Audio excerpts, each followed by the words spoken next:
दिन वीरवार प्रोग्राम पक्ष दे मसले, मैं राम चाहल ते टाइम हर वार दी उही 7 ਤੋਂ 8। जे कुछ नहीं बदलिया तो साडे पहलां वाले टाइम प्रोग्राम दे नां ते जे बदलिया तो अज साडे सवाल ते साडे मेहमान शायद नैक्सट वीक तो भगवंत जी ते कुलवंत जी दोबारा साडे नाल जुड़नगे।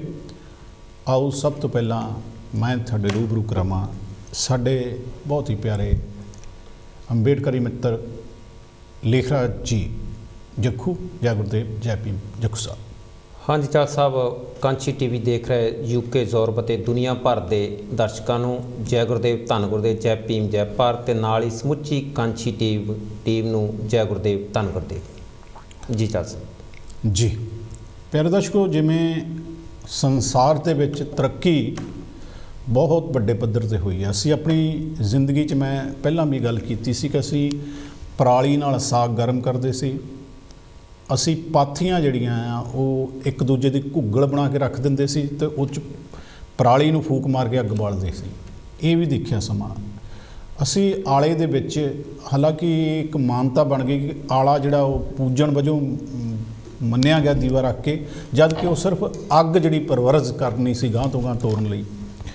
उस तो बाद फोटोआं खेडियां, उस तो बाद डब्बी दीयां तीलां खेडियां, अड्डा खड्डा खेलिया, बड़ा कुछ बदलिया, इस बहुत कुछ देखिया सी। ते नवां जे नवें सिस्टम की गल करिए तो जिहड़ा हुण नवां सिस्टम है वो आ गया मोबाइल। मोबाइल जो टीवी आया असी सोचा कि शायद इस तो बाद कुछ नहीं होना, पर VCR आ गया। जो VCR आया सी सोचा सी भी हुणे बस ठीक ही आ। फिर CD आ गई। CD तो बाद सोचा सी ये पुराने समय दा जिहड़े लगदे सी काले तवे, ये उहदा ही एक बदलिया होया रूप आ। पर फिर ये भी साडी जिहड़ी धारणा तोड़ी गई। USB आ गई। USB तो भी सोचा सी भी हुण ये बस है, लेकिन नहीं, इंटरनेट आ गया। इंटरनेट तो सीधे डाउनलोड तुसीं गाने करके सीधा नॉन स्टॉप लैके तुसीं अपने गीत सुन सकते हो। बदल रही दुनिया दे विच बहुत कुछ बदलिया, बदल गया पूरे का पूरा संसार, समूचा एक पिंड होके बन गया सारा संसार। तो उन्हां दे हत्थां विच आ गया मोबाइल। मोबाइल दे नाल आ गया इंटरनेट। इंटरनेट दे आउण दे नाल हर एक दी फ्रीडम ऑफ स्पीच हो गई है, लेकिन ये विच बांदर दे हत्थ भी खिडाउने वाली गल हो गई है। किसी भी मूँह फट दे हत्थ आई हुई गल जो उहदे लई सोच हजे वो सोचदा भी नहीं गया, देख के दब दब फटाफट जिहड़ा आ वो फेसबुक ते जां होर सोशल मीडिया ते छोटी छोटियां रीलां बना के पा दिंदे ने। जिंदगी दे विच हर इंसान ਐਵੇਂ नहीं पहुँच जाता। किसी गोरे ने कहा कि जदों तुसी रात नूं रजाई का निग माण रहे हुंदे हो तो महान आदमी उदों जाके काम करते हैं। वो तोते चिड़ी वांगू उड़ के नहीं किसी तरक्की ते पहुँचे। मैं गल कर रहा हरनाज कौर जो मिस यूनीवर्सल बनी है।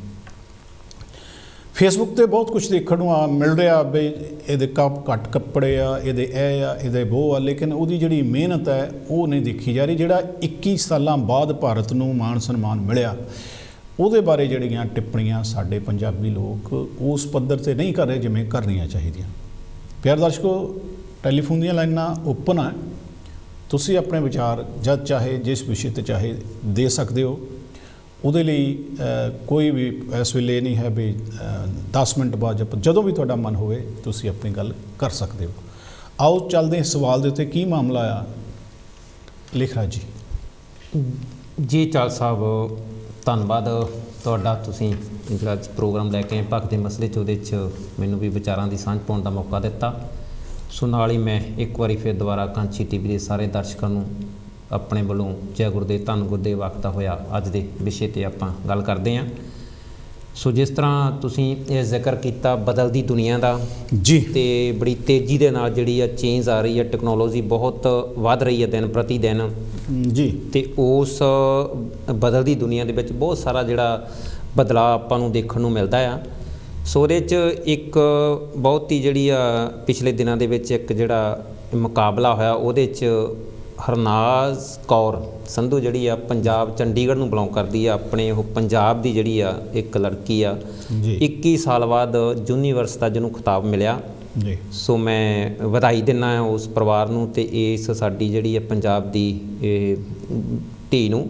ਸੋ ਹਰਨਾਸ਼ ਕੌਰ ਨੇ ਬਹੁਤ ਮਿਹਨਤ ਕਰਕੇ ਪੂਰੇ 21 ਸਾਲ ਬਾਅਦ ਜਿਹੜਾ ਇਹ ਖਿਤਾਬ ਜਿੱਤਿਆ। ਸੋ ਇਸ ਤੋਂ ਪਹਿਲਾਂ ਮੇਰੇ ਖਿਆਲ ਵੀ ਲਾਰਾ ਦੱਤਾ ਨੂੰ ਮਿਲਿਆ ਸੀਗਾ ਪੰਜਾਬ ਦੇ ਇੱਕ ਜਿਹੜੀ ਲੜਕੀ ਹੋਈ, ਤੇ 21 ਸਾਲ ਬਾਅਦ 21 ਸਾਲ ਦੀ ਇਹਨਾਂ ਦੀ ਉਮਰ ਹੈ, ਉਦੋਂ ਸ਼ਾਇਦ ਇਹਨਾਂ ਦਾ ਹਜੇ ਜਨਮ ਹੀ ਹੋਇਆ ਹੋਵੇ। ਸੋ 21 ਸਾਲ ਦੀ ਕਰੜੀ ਮਿਹਨਤ ਤੋਂ ਬਾਅਦ ਇੱਕ ਬਹੁਤ ਵੱਡਾ ਜਿਹੜਾ ਯੂਨੀਵਰਸ ਦਾ ਜਿਹੜਾ ਇੱਕ ਮਿਸ ਯੂਨੀਵਰਸ ਬਣਨਾ ਬਹੁਤ ਮਿਹਨਤ ਮੰਗਦਾ, ਔਰ ਬਹੁਤ ਹੀ ਇਹਦੇ 'ਤੇ ਆਪਣਾ ਹਰ ਪੱਖ ਤੋਂ ਤਿਆਰੀ ਕਰਨੀ ਪੈਂਦੀ ਹੈ। ਸੋ ਮੈਂ ਨਾਲ ਦੀ ਨਾਲ ਇਹਦੇ ਪੇਰੈਂਟਸ ਨੂੰ ਵੀ ਵਧਾਈ ਦਿੰਦਾ ਜਿਨ੍ਹਾਂ ਨੇ ਇਹ ਬੱਚਿਆਂ ਨੂੰ ਇਹੋ ਜਿਹੀ ਸਿੱਖਿਆ ਦੇ ਕੇ ਜਾਂ ਇਹੋ ਜਿਹਾ ਪਾਲ ਪੋਸ਼ਣ ਕਰਕੇ ਏਡੇ ਵੱਡੇ ਮੁਕਾਬਲੇ 'ਚ ਜਿੱਤ ਪ੍ਰਾਪਤ ਕੀਤੀ। ਸੋ ਇਹਦੇ ਜਿਹੜੇ ਮਾਤਾ ਪਿਤਾ ਵੀ ਮੁਲਾਜ਼ਮ ਆ। ਸੋ ਚੰਡੀਗੜ੍ਹ 'ਚ ਰਹਿਣ ਕਰਕੇ ਸਾਡੇ ਪੰਜਾਬ ਦਾ ਨਾਮ ਉੱਚਾ ਕੀਤਾ ਹੈ। ਇਸ ਲੜਕੀ ਨੇ ਹਰਨਾਜ਼ ਕੌਰ ਸਿੱਧੂ ਜੀ ਨੂੰ ਮਿਸ ਯੂਨੀਵਰਸ ਦਾ ਖਿਤਾਬ ਮਿਲਿਆ ਜੀ। ਚਾਲ ਸਾਹਿਬ ਬਹੁਤ ਮਿਹਰਬਾਨੀ ਜੱਖੂ ਸਾਹਿਬ। ਪਿਆਰੇ ਦਰਸ਼ਕੋ, ਤੁਹਾਡੇ ਵਿਚਾਰ ਵੀ ਅਸੀਂ ਸੁਣਨੇ ਚਾਹਾਂਗੇ ਕਿ ਤੁਸੀਂ ਇਸ ਗੱਲ 'ਤੇ ਆਪਣਾ ਮਤ ਕੀ ਰੱਖਦੇ ਹੋ। ਸੋ ਮੈਂ ਇੱਕ ਗੱਲ ਹੋਰ ਕਹਾਂਗਾ ਕਿ ਜ਼ਰੂਰੀ ਨਹੀਂ ਹੁੰਦਾ ਬਈ ਕੁਝ ਘਟਨਾਵਾਂ ਘਟਦੀਆਂ ਹੁੰਦੀਆਂ, ਉਹ ਜ਼ਰੂਰੀ ਨਹੀਂ ਹੁੰਦਾ ਹਰ ਘਟਨਾ ਦੇ ਉੱਤੇ ਤੁਹਾਡਾ ਵਿਊ ਜਿਹੜਾ ਆ ਉਹ ਨੈਗੇਟਿਵ ਹੀ ਹੋਵੇ। ਪੋਜ਼ੀਟਿਵ ਹੋਣਾ ਵੀ ਚਾਹੀਦਾ, ਲੇਕਿਨ ਗਾਂਹ ਵਧੂ ਵੀ ਹੋਵੇ, ਆਲੋਚਨਾ ਵੀ ਹੋਵੇ ਤਾਂ ਸਾਰਥਕ ਹੋਵੇ। ਅਸੀਂ ਤੁਹਾਡੇ ਫੋਨ ਕਾਲ ਦੀ ਵੇਟ ਕਰਾਂਗੇ, ਲੇਕਿਨ ਕਾਲ ਕਰਨ ਤੋਂ ਪਹਿਲਾਂ ਮੈਂ ਇੱਕ ਹੋਰ ਵੀ ਗੱਲ ਦੱਸਾਂਗਾ ਕਿ ਇਹ ਜੋ ਮੰਚ ਹੈ, ਮੈਂ ਹਮੇਸ਼ਾ ਬੇਨਤੀ ਕਰਦਾ ਹੁੰਦਾ ਕਿ ਗੱਲ ਉਹੀ ਕੀਤੀ ਜਾਏ ਜਿਹੜੀ ਚੰਗੀ ਲੱਗਦੀ ਹੋਵੇ, ਕਿਉਂਕਿ ਜਿਹੜਾ ਮੂਰਖ ਵਿਅਕਤੀ ਹੈ ਨਾ ਜੱਖੂ ਜੀ, ਉਹਨੂੰ ਤੁਸੀਂ ਸਿਆਣਾ ਨਹੀਂ ਬਣਾ ਸਕਦੇ, ਲੇਕਿਨ ਜਿਹੜਾ ਪਾਗਲ ਆ ਉਹਨੂੰ ਤੁਸੀਂ ਠੀਕ ਕਰ ਸਕਦੇ ਹੋ ਜੀ। ਬਿਲਕੁਲ ਜੀ, ਕਿਉਂਕਿ ਦੁਨੀਆ ਵਿੱਚ ਪਾਗਲਖਾਨੇ ਤਾਂ ਹੈਗੇ ਆ, ਮੂਰਖਖਾਨੇ ਨਹੀਂ ਖੁੱਲ੍ਹੇ ਜੀ। ਬਿਲਕੁਲ। ਸੋ ਇਸ ਲਈ ਮੂਰਖ ਆਪਣੇ ਆਪ ਨੂੰ ਆਪ ਹੀ ਸੁਧਾਰੇ, ਉਹ ਸੁਣੇ ਗੱਲ, ਵਿਚਾਰੇ, ਆਪਣੇ ਤਰਕ ਨਾਲ ਸੋਚ ਕੇ ਗੱਲ ਕਰੇ ਤਾਂ ਫਿਰ ਇਹ ਚੰਗੀ ਲੱਗੇਗੀ। ਸੋ ਚੱਲਦੇ ਹਾਂ ਪੰਜਾਬ ਦੀ ਸਿਆਸਤ ਵੱਲ। 14 ਦਸੰਬਰ ਨੂੰ ਮੋਗਾ ਵਿਖੇ ਅਕਾਲੀ ਦਲ ਪਾਰਟੀ ਨੇ ਆਪਣੀ 100ਵੀਂ ਵਰ੍ਹੇਗੰਢ ਮਨਾਈ। ਕਿਵੇਂ ਦਾ ਵਾਤਾਵਰਨ ਸੀ, ਉਹ ਉੱਥੇ ਦੇ ਮਾਹੌਲ ਦੀ ਗੱਲ ਕਰਦੇ ਹਾਂ। ਲਿਖਰਾਜ ਜੀ, ਜੱਖੂ ਸਾਹਿਬ ਜੀ। ਚਾਲ ਸਾਹਿਬ ਜੀ, ਇਹ 14 ਦਸੰਬਰ ਨੂੰ ਮੋਗਾ ਵਿਖੇ ਜਿਹੜਾ ਸ਼੍ਰੋਮਣੀ ਅਕਾਲੀ ਦਲ ਨੇ ਆਪਣਾ 100 ਸਾਲਾ ਪੂਰਾ ਹੋ ਗਿਆ ਜੀ, ਜਿਹਨੂੰ ਆਪਾਂ ਸਥਾਪਨਾ ਦਿਵਸ ਵੀ ਕਹਿ ਸਕਦੇ ਹਾਂ, ਜਾਂ ਆਪਣੀ ਉਹਨਾਂ ਨੇ ਇੱਕ ਜਿਹੜੀ ਆ ਇਹ ਸੈਂਚਰੀ ਜਿਹੜੀ ਆ ਮਨਾਈ ਆ, ਐਨਵਰਸਰੀ ਮਨਾਈ ਆ। ਸੋ 1920 ਦੇ ਵਿੱਚ ਚਾਲ ਸਾਹਿਬ ਸ਼੍ਰੋਮਣੀ ਅਕਾਲੀ ਦਲ ਬਣਿਆ ਸੀ ਜੀ। ਭਾਰਤ ਦੇਸ਼ ਆਜ਼ਾਦ ਹੋਣ ਤੋਂ ਵੀ ਪਹਿਲਾਂ ਸ਼੍ਰੋਮਣੀ ਅਕਾਲੀ ਦਲ ਹੋਂਦ ਵਿੱਚ ਆਇਆ ਜੀ। ਸੋ 1920 ਤੋਂ ਲੈ ਕੇ ਬਹੁਤ ਵੱਡਾ ਇੱਕ ਜਿਹੜਾ ਆਪਾਂ ਅਕਾਲੀ ਦਲ ਨੂੰ ਇੱਕ ਮੋਰਚੇ ਨੇ ਸਮੇਂ-ਸਮੇਂ 'ਤੇ ਲਾਏ ਆ ਪੰਜਾਬ ਦੀਆਂ ਮੰਗਾਂ ਵਾਸਤੇ ਤੇ ਸਿੱਖੀ ਨੂੰ ਜਾਂ ਸਿੱਖ ਧਰਮ ਨੂੰ ਪ੍ਰਮੋਟ ਕਰਨ ਲਈ, ਔਰ ਪਾਣੀ ਦੇ ਮਸਲੇ ਤੇ ਹੋਰ ਬਹੁਤ ਸਾਰੀਆਂ ਸਮੱਸਿਆ 'ਤੇ ਇਹਨਾਂ ਨੇ ਬਹੁਤ ਵੱਡੇ ਅੰਦੋਲਨ ਕੀਤੇ ਆ। ਸੋ ਇਹ ਪੰਜਾਬ ਦੀ ਇੱਕ ਪਾਰਟੀ ਨੇ 1920 ਤੋਂ ਬਾਅਦ 100 ਸਾਲਾ ਜਿਹੜਾ ਮਨਾਇਆ ਮੋਗੇ ਦੇ ਵਿੱਚ। ਬਹੁਤ ਵੱਡਾ ਇਕੱਠ ਜਿਹੜਾ ਲੋਕਾਂ ਦਾ ਦੇਖਣ ਨੂੰ ਮਿਲਿਆ। ਸੋ ਇਸ ਇਕੱਠ ਨੂੰ ਇੱਕ ਆਪਾਂ ਰਾਜਨੀਤਿਕ ਤੌਰ 'ਤੇ ਵੀ ਦੇਖ ਸਕਦੇ ਹਾਂ, ਕਿਉਂਕਿ ਪੰਜਾਬ ਦੇ ਵਿੱਚ ਨੈਕਸਟ ਈਅਰ ਚੋਣਾਂ ਵੀ ਹੋਣੀਆਂ। ਸੋ ਸਾਰੀ ਜਿਹੜੀ ਇਸ ਚੀਜ਼ ਦੀ ਮੇਨ ਗੱਲ ਰਾਜਨੀਤੀ ਨਾਲ ਹੀ ਜੁੜਦੀ ਆ। ਉਹਦੇ 'ਚ ਜਿਹੜੇ ਇਹਨਾਂ ਦੇ ਸਰਪ੍ਰਸਤ ਸ਼੍ਰੋਮਣੀ ਅਕਾਲੀ ਦਲ ਬਾਦਲ ਜਦੋਂ ਬਣਿਆ, ਉਹਨਾਂ ਨੇ ਵੀ ਸੰਬੋਧਨ ਕੀਤਾ, ਨਾਲ ਦੀ ਨਾਲ ਮੌਕੇ ਦੇ ਜਿਹੜੇ ਇਸ ਟਾਈਮ ਮੌਜੂਦਾ ਪ੍ਰਧਾਨ ਸੁਖਬੀਰ ਸਿੰਘ ਬਾਦਲ। ਅਤੇ ਇਸ ਤੋਂ ਇਲਾਵਾ ਇੱਕ ਬਹੁਤ ਵੱਡੀ ਹੋਰ ਚੀਜ਼ ਚਾਲ ਸਾਹਿਬ ਵਿੱਚ ਦੇਖਣ ਨੂੰ ਮਿਲੀ ਆ ਕਿ ਬਹੁਜਨ ਸਮਾਜ ਪਾਰਟੀ ਦਾ ਅਲਾਇੰਸ ਹੋਇਆ 25 ਸਾਲ ਬਾਅਦ, ਲਗਭਗ 25 ਸਾਲ ਬਾਅਦ। ਇਹਦੇ 'ਚ ਜਿਹੜੀ ਬਹੁਜਨ ਸਮਾਜ ਪਾਰਟੀ ਦੀ ਰਾਸ਼ਟਰੀ ਪ੍ਰਧਾਨ ਭੈਣ ਕੁਮਾਰੀ ਮਾਇਆਵਤੀ ਜੀ ਨੇ ਵੀ ਸਵੇਰ ਨੂੰ 9 ਵਜੇ ਪ੍ਰੈਸ ਕਾਨਫਰੰਸ ਕਰਕੇ ਮੀਡੀਆ ਦੇ ਉੱਤੇ ਜਿਹੜੀ ਆ ਸ਼੍ਰੋਮਣੀ ਅਕਾਲੀ ਦਲ ਨੂੰ ਵਧਾਈ ਦਿੱਤੀ ਆ। ਸੋ ਨਾਲ ਦੀ ਨਾਲ ਸਾਡੇ ਜਿਹੜੇ ਬਹੁਜਨ ਸਮਾਜ ਪਾਰਟੀ ਦੇ ਜਨਰਲ ਸੈਕਟਰੀ ਆ ਸ਼੍ਰੀ ਸਤੀਸ਼ ਮਿਸ਼ਰਾ ਜੀ, ਉਹ ਵੀ ਉਚੇਚੇ ਤੌਰ 'ਤੇ ਪੰਜਾਬ ਦੇ ਵਿੱਚ ਇਸ ਪ੍ਰੋਗਰਾਮ 'ਚ ਪਹੁੰਚੇ। ਨਾਲ ਦੀ ਨਾਲ ਬਸਪਾ ਪ੍ਰਧਾਨ ਔਰ ਉੱਥੇ ਦੇ ਇੰਚਾਰਜ ਔਰ ਸਵਾਰੀ ਸਮੁੱਚੀ ਜਿਹੜੀ ਲੀਡਰਸ਼ਿਪ। ਸੋ ਉਹਦੇ ਵਿੱਚ ਇਹਨਾਂ ਨੇ ਬਹੁਤ ਸਾਰੇ, ਜਿਸ ਤਰ੍ਹਾਂ ਪਹਿਲਾਂ ਐਲਾਨ ਕਰਦੇ ਇੱਦਾਂ ਐਲਾਨ ਵੀ ਕੀਤੇ ਆ। ਅਤੇ ਨਾਲ ਦੀ ਨਾਲ ਇਸ ਤੋਂ ਪਹਿਲਾਂ ਵੀ ਮੋਗੇ ਦੇ ਵਿੱਚ ਬਹੁਤ ਸਾਰੀਆਂ ਇਹਨਾਂ ਦੀਆਂ ਵੱਡੀਆਂ ਕਾਨਫਰੰਸਾਂ ਹੋਈਆਂ, ਜਿਹਦੇ ਵਿੱਚ ਇਹਨਾਂ ਨੇ ਜੋ ਕਿਹਾ ਸੋ ਕੀਤਾ, ਜਾਂ ਜਿਸ ਤਰ੍ਹਾਂ ਵੀ ਇਹ ਉੱਥੇ ਇੱਕ ਸ਼ਕਤੀ ਪ੍ਰਦਰਸ਼ਨ ਕਰਦੇ, ਉਸੇ ਤਹਿਤ ਜਿਹੜੀ ਇਹ ਵੀ ਇੱਕ ਸ਼ਕਤੀ ਪ੍ਰਦਰਸ਼ਨ ਦੇ ਰੂਪ ਵਿੱਚ ਇਹਨੂੰ ਦੇਖਿਆ ਜਾ ਸਕਦਾ। ਚਾਲ ਸਾਹਿਬ ਜੀ, ਕੁਛ ਗੱਲਬਾਤ ਕਰਦੇ ਹਾਂ। ਜੱਖੂ ਜੀ, ਤੁਹਾਡੇ ਮੂੰਹੋਂ ਇੱਕ ਸਬਜੈਕਟ ਨਿਕਲਿਆ ਕਿ ਪਾਣੀ ਦੇ ਮਸਲਿਆਂ ਲਈ ਵੀ ਜਿਹੜੀ ਅਕਾਲੀ ਦਲ ਨੇ ਜੀ ਪਹਿਲ ਕਦਮੀ ਕਰਨ ਲਈ ਬਣੀ ਹੋਈ ਸੀ। ਜੀ ਮੈਂ ਪਿਆਰੇ ਦਰਸ਼ਕੋ ਇੱਕ ਗੱਲ ਸੋਚਦਾ ਤੇ ਤੁਹਾਡੇ ਨਾਲ ਵੀ ਕਰਨੀ ਚਾਹਨਾ ਕਿ ਜਿਹੜਾ ਆਨੰਦਪੁਰ ਦਾ ਮਤਾ ਉਹਦੇ 'ਚ 22 ਮੰਗਾਂ ਨੇ ਲੇਖਰਾਜ ਜੀ। ਜੀ 22 ਦੇ ਵਿੱਚੋਂ ਜਿਹੜੇ 1984 ਵੀ ਘਟਿਆ, ਜਿਹੜਾ ਹਰਮੰਦਰ ਸਾਹਿਬ ਆਪਣੇ ਅਕਾਲ ਤਖਤ 'ਤੇ ਅਟੈਕ ਵੀ ਹੋਇਆ, ਉਹਨਾਂ ਦੀ ਲੜਾਈ ਦੇ ਵਿੱਚ ਵੀ ਮੁੱਖ ਮਤਾ ਜਿਹੜਾ ਇਹ 22 ਮੰਗਾਂ ਸੀ। ਜੀ 22 ਮੰਗਾਂ ਦੇ ਵਿੱਚੋਂ ਜਿਹੜੀ, ਕਿਉਂਕਿ ਜਦੋਂ ਜਿੱਦਾਂ ਸੰਸਾਰ ਵਿਕਸਿਤ ਹੋ ਰਿਹਾ ਉਵੇਂ ਉਹਦੀਆਂ ਜਿਹੜੀਆਂ ਮੰਗਾਂ ਵੀ ਆਪਣੇ ਆਪ 'ਚ ਵਿਕਸਿਤ ਹੋ ਜਾਂਦੀਆਂ, ਜੀ ਹੱਲ ਹੋ ਜਾਂਦੀਆਂ। ਜਿਵੇਂ ਪਹਿਲਾਂ ਇਹਨਾਂ 22 ਦੇ ਵਿੱਚੋਂ 2 ਦੀ ਮੈਂ ਗੱਲ ਕਰ ਲਾਂ। ਇੱਕ ਤਾਂ ਸੀਗਾ ਕਿ ਜਿਹੜਾ ਸ਼੍ਰੀ ਹਰਿਮੰਦਰ ਸਾਹਿਬ ਆ ਜੀ, ਜਿਹੜਾ ਉੱਥੋਂ ਪ੍ਰਚਾਰ ਜਿਹੜਾ ਨੈਸ਼ਨਲ ਪੱਧਰ ਨੈਸ਼ਨਲ TV 'ਤੇ ਹੋਣਾ ਚਾਹੀਦਾ ਸੀ। ਚਲੋ ਸਮਾਂ ਪਾ ਕੇ ਉਸ ਵੇਲੇ ਨਹੀਂ ਹੋਇਆ, ਲੇਕਿਨ ਅੱਜ ਦੇ ਸਮੇਂ 'ਚ ਜੇ ਦੇਖਿਆ ਜਾਏ ਤਾਂ ਉਹਨਾਂ ਦਾ TV ਤੋਂ ਜਿਹੜਾ ਆ ਪ੍ਰਚਾਰ ਜੋ ਲਾਈਵ ਟੈਲੀਕਾਸਟ ਹੋਣਾ ਸ਼ੁਰੂ ਹੋ ਗਿਆ। ਇੱਕ ਮੰਗ ਖਤਮ ਹੋ ਗਈ। ਦੂਸਰੀ ਮੰਗ ਸੀਗੀ ਉਹਦੇ ਵਿੱਚ ਵੀ ਜਿਹੜਾ ਕਿਸਾਨ ਕੌਣ ਹੁੰਦਾ ਤੈਅ ਕਰਨ ਵਾਲਾ, ਜਿਹੜੀ ਕਿਸਾਨ ਦੀ ਫਸਲ ਹੈ ਉਹਦੀ ਜਿਹੜੀ ਕੀਮਤ ਹੈ ਉਹ ਕਿਸਾਨ ਤੈਅ ਕਰੇ। ਜੀ ਇੱਕ ਸਰਕਾਰ ਕੌਣ ਹੁੰਦੀ ਹੈ ਤੈਅ ਕਰਨ ਵਾਲੀ। ਬਿੱਲ ਆਏ ਸੀ, ਚਲੋ ਅਸੀਂ ਕਿਸਾਨਾਂ ਦੇ ਨਾਲ ਖੜੇ ਰਹੇ। ਮੈਂ ਵੈਸੇ ਮੈਨੂੰ ਆਪਣੇ ਆਪ 'ਤੇ ਲੱਗਿਆ ਵੀ ਜੇ ਉਹ ਜਿਹੜਾ ਮਸਲਾ ਸੀ, ਜਿਹੜਾ ਉਹ ਸਬਜੈਕਟ ਸੀ ਵਿੱਚ, ਉਹਦੇ ਨਾਲ ਜੇ ਕਿਸਾਨ ਆਪਣੇ ਮੁੱਲ ਆਪ ਤੈਅ ਕਰ ਲੈਂਦਾ ਤਾਂ 22 ਮੰਗਾਂ ਦੇ ਵਿੱਚੋਂ ਇਹ ਮੰਗ ਵੀ ਜਿਹੜੀ ਆ ਖਾਰਜ ਹੁੰਦੀ ਆ। ਤੀਸਰੀ ਜਿਹੜੀ ਮੰਗ ਆ ਮੈਂ ਤੁਹਾਡੇ ਨਾਲ ਡਿਸਕਸ ਕਰਨੀ ਚਾਹਾਂਗਾ ਜ਼ਿਆਦਾਤਰ, ਜਿਹੜਾ ਪਾਣੀ ਆ, ਬਾਬੇ ਨਾਨਕ ਨੇ ਪਾਣੀ ਨੂੰ ਬਹੁਤ ਵੱਡੀ ਮਹੱਤਤਾ ਦਿੱਤੀ ਹੈ। ਜਿਹੜਾ ਪੂਰੇ ਸੰਸਾਰ ਦਾ ਪਾਣੀ ਹੈ, ਪੂਰੇ ਸੰਸਾਰ ਦਾ ਪਾਣੀ ਆ, ਉਹ ਇਕੱਲਾ ਪੰਜਾਬ ਦਾ ਨਹੀਂ, ਇਕੱਲਾ ਹਰਿਆਣੇ ਦਾ ਨਹੀਂ, ਨਾ ਇਕੱਲਾ ਦਿੱਲੀ ਦਾ। ਇਹਦੀ ਐਗਜ਼ਾਮਪਲ ਮੈਂ ਇਹ ਦੇਵਾਂਗਾ ਕਿ ਜਦੋਂ ਮੱਧ 1800 ਦੇ ਵਿੱਚ ਬਰਮਿੰਘਮ ਦੇ ਵਿੱਚ ਪਾਣੀ ਦੀ ਟੋਟਲੀ ਕਮੀ ਆ ਗਈ ਸੀ ਜੀ, ਤਾਂ ਫਿਰ ਵੇਲਜ਼ ਦੇ ਵਿੱਚ, ਜਾਣੀ ਕਿ ਹਾਲਾਂਕਿ ਦੂਸਰਾ ਦੇਸ਼ ਆ ਵੇਲਜ਼, ਉਸ ਵੇਲਜ਼ ਦੇ ਵਿੱਚੋਂ ਬਹੁਤ ਸਾਰੇ ਤਕਰੀਬਨ 3-4 ਮਹਿਲ, 20 ਤੋਂ ਵੱਧ ਸਕੂਲ, ਸੈਂਕੜੇ ਖੇਤ ਤੇ ਪਤਾ ਨਹੀਂ ਹੋਰ ਕਿੰਨੀਆਂ ਜ਼ਮੀਨਾਂ ਵਿੱਚ ਤੋੜ ਕੇ ਉਹਨਾਂ ਦੇ ਵਿੱਚ ਦੀ ਡੈਮ ਬਣਾਏ। ਮੈਂ ਕੋਈ ਦਰਸ਼ਕ ਦੇਖਣਾ ਵੀ ਚਾਹੇ ਤਾਂ ਮੈਂ ਦਿਖਾ ਵੀ ਸਕਦਾ। ਤੇ ਉਹਦਾ ਸਿੱਧਾ ਪਾਣੀ ਜਿਹੜਾ ਆ ਉਹ ਬਰਮਿੰਘਮ ਨੂੰ ਆ ਰਿਹਾ, ਨਾ ਕਿ ਵੇਲਜ਼ ਨੂੰ ਜਾ ਰਿਹਾ ਜੀ। ਹੁਣ ਪੰਜਾਬ ਦੇ ਲੋਕ ਕਹਿੰਦੇ ਆ ਕਿ ਪਾਣੀ ਜਿਹੜਾ ਆ ਉਹ ਸਾਡਾ ਆ, ਹਰਿਆਣੇ ਨੂੰ ਨਹੀਂ ਜਾਣਾ ਚਾਹੀਦਾ। ਮੈਂ ਕਹਿੰਦਾ ਕਿ ਹਰਿਆਣੇ ਦੇ ਲੋਕ ਇਨਸਾਨ ਨਹੀਂ ਗੇ ਕਿ ਉੱਥੇ ਵੱਸਦੇ ਹੋਏ ਲੋਕ ਜਿਹੜੇ ਆ ਉਹ ਇਸ ਧਰਤੀ 'ਤੇ ਆਏ ਹੋਏ ਨੇਗੇ ਜਾਂ ਕਿਸੇ ਹੋਰ ਧਰਤੀ ਤੋਂ ਆਏ ਹੋਏ ਆ। ਜੇ ਇੰਗਲੈਂਡ, ਕਿਉਂ ਇੰਗਲੈਂਡ ਆ? ਕਿਉਂਕਿ ਉਹ ਵੱਡੇ ਪੱਧਰ 'ਤੇ ਸੋਚਦਾ ਵੀ ਇੱਕ ਬਾਹਰਲੀ ਕੰਟਰੀ ਜਿਹੜੀ ਵੇਲਜ਼ ਇੱਕ ਵੱਖਰੀ ਕੰਟਰੀ ਹੋਣ ਦੇ ਬਾਵਜੂਦ ਵੀ ਜਿਹੜਾ ਬਰਮਿੰਘਮ ਨੂੰ ਇਕੱਲਾ ਪਾਣੀ ਜਿਹੜਾ ਅਸੀਂ ਪੀ ਰਹੇ ਹਾਂ ਉਹ ਵੇਲਜ਼ ਤੋਂ ਆਉਂਦਾ। ਕੀ ਕਹੋਗੇ ਤੁਸੀਂ ਇਸ ਗੱਲ 'ਤੇ ਵੀ ਜਿਹੜਾ ਪਾਣੀ ਆ ਉਹ ਸਾਡੇ ਲਈ ਜੋ ਗੁਰੂ ਨਾਨਕ ਨੇ ਉਸ ਨੂੰ ਮਹੱਤਵ ਕਹਿ ਕੇ ਕੀ ਉਹਦੇ ਲਈ ਜਿਹੜਾ ਸਾਡੀ ਜਾਨ ਬਚਾਉਂਦਾ, ਕੀ ਉਹਦੇ ਲਈ ਕਿਸੇ ਦੀ ਜਾਨ ਲੈਣੀ ਚਾਹੀਦੀ ਹੈ? ਜੀ ਚਾਲ ਸਾਹਿਬ, ਤੁਸੀਂ ਪਾਣੀ ਦਾ ਜ਼ਿਕਰ ਕੀਤਾ ਔਰ ਇਹ ਬਹੁਤ ਵੱਡਾ ਪੰਜਾਬ ਦੇ ਲਈ ਇੱਕ ਮਸਲਾ ਆ ਜਿਹਨੂੰ ਆਪਾਂ SYL ਨਹਿਰ ਦੇ ਨਾਂ 'ਤੇ ਵੀ ਜਾਣਦੇ ਹਾਂ, ਸਤਲੁਜ ਜਮਨਾ ਲਿੰਕ ਨਹਿਰ ਜਿਹੜੀ ਆ। ਸੋ ਸਭ ਤੋਂ ਪਹਿਲਾਂ ਤਾਂ ਸਾਨੂੰ ਪੰਜਾਬ ਦੇ ਇਤਿਹਾਸ ਬਾਰੇ ਚਾਲ ਸਾਹਿਬ ਪਤਾ ਹੋਣਾ ਚਾਹੀਦਾ ਕਿ ਪੰਜਾਬ ਦਾ ਜਿਹੜਾ 5+ ਆਬ ਤੋਂ ਬਣਿਆ ਪੰਜਾਬ, ਜਿਹੜੇ ਮਤਲਬ 5 ਦਰਿਆ, ਆਬ ਮੀਨਜ਼ ਦਰਿਆ, ਤੇ 5 ਦਰਿਆਵਾਂ ਦੀ ਧਰਤੀ ਜਿਹੜੀ ਪੰਜਾਬ ਸੀ, ਹੁਣ ਇਸ ਟਾਈਮ ਆਪਣੇ ਕੋਲ ਸਿਰਫ 2 ਦਰਿਆ ਰਹਿ ਗਏ ਆ, 3 ਦਰਿਆ ਜਿਹੜੇ ਪਾਕਿਸਤਾਨ 'ਚ ਚਲੇ ਗਏ। ਸੋ ਪਾਣੀ ਦਾ ਮਸਲਾ ਇੱਕ ਜ਼ਰੂਰ ਸੰਵੇਦਨਸ਼ੀਲ ਮਸਲਾ ਹੈਗਾ। ਇਹਦੇ 'ਤੇ ਬੜੇ ਲੰਬੇ ਸਮੇਂ ਤੋਂ ਬਹੁਤ ਸਾਰੀਆਂ ਜਿਹੜੀਆਂ ਜਥੇਬੰਦੀਆਂ ਉਹ ਅੰਦੋਲਨ ਕਰ ਰਹੀਆਂ, ਸੰਘਰਸ਼ ਕਰ ਰਹੀਆਂ, ਨਾਲ ਦੀ ਨਾਲ ਰਾਜਨੀਤਿਕ ਪਾਰਟੀਆਂ ਵੀ। ਸੋ ਜਿੱਥੋਂ ਤੱਕ ਚਾਲ ਸਾਹਿਬ ਮੇਰਾ ਖਿਆਲ ਹੈ ਕਿ ਜਦੋਂ ਬਹੁਤ ਸਾਰੀਆਂ ਚੀਜ਼ਾਂ ਅਸੀਂ ਪੰਜਾਬ ਜਿਹੜਾ ਦੂਜੀਆਂ ਸਟੇਟਾਂ ਤੋਂ ਮੁੱਲ ਲੈਂਦਾ ਆ ਜੀ, ਉਹਨੂੰ ਅਸੀਂ ਪੇ ਕਰਦੇ ਹਾਂ। ਚਾਹੇ ਹੁਣ ਸਾਡੇ ਪੰਜਾਬ ਵਿੱਚ ਕੋਲਾ ਨਹੀਂ ਹੁੰਦਾ, ਲੋਹਾ ਨਹੀਂ ਹੁੰਦਾ, ਹੋਰ ਖਣਿਜ ਪਦਾਰਥ ਨਹੀਂ ਹੁੰਦੇ, ਕੱਚਾ ਮਟੀਰੀਅਲ ਨਹੀਂ ਹੁੰਦਾ, ਉਹ ਸਾਰਾ ਅਸੀਂ ਪੇ ਕਰਦੇ ਹਾਂ। ਅਤੇ ਇਹ 2 ਜਿਹੜੇ ਦਰਿਆ ਸਤਲੁਜ ਅਤੇ ਬਿਆਸ ਆਪਣੇ ਪੰਜਾਬ 'ਚ ਆ ਗਏ ਆ।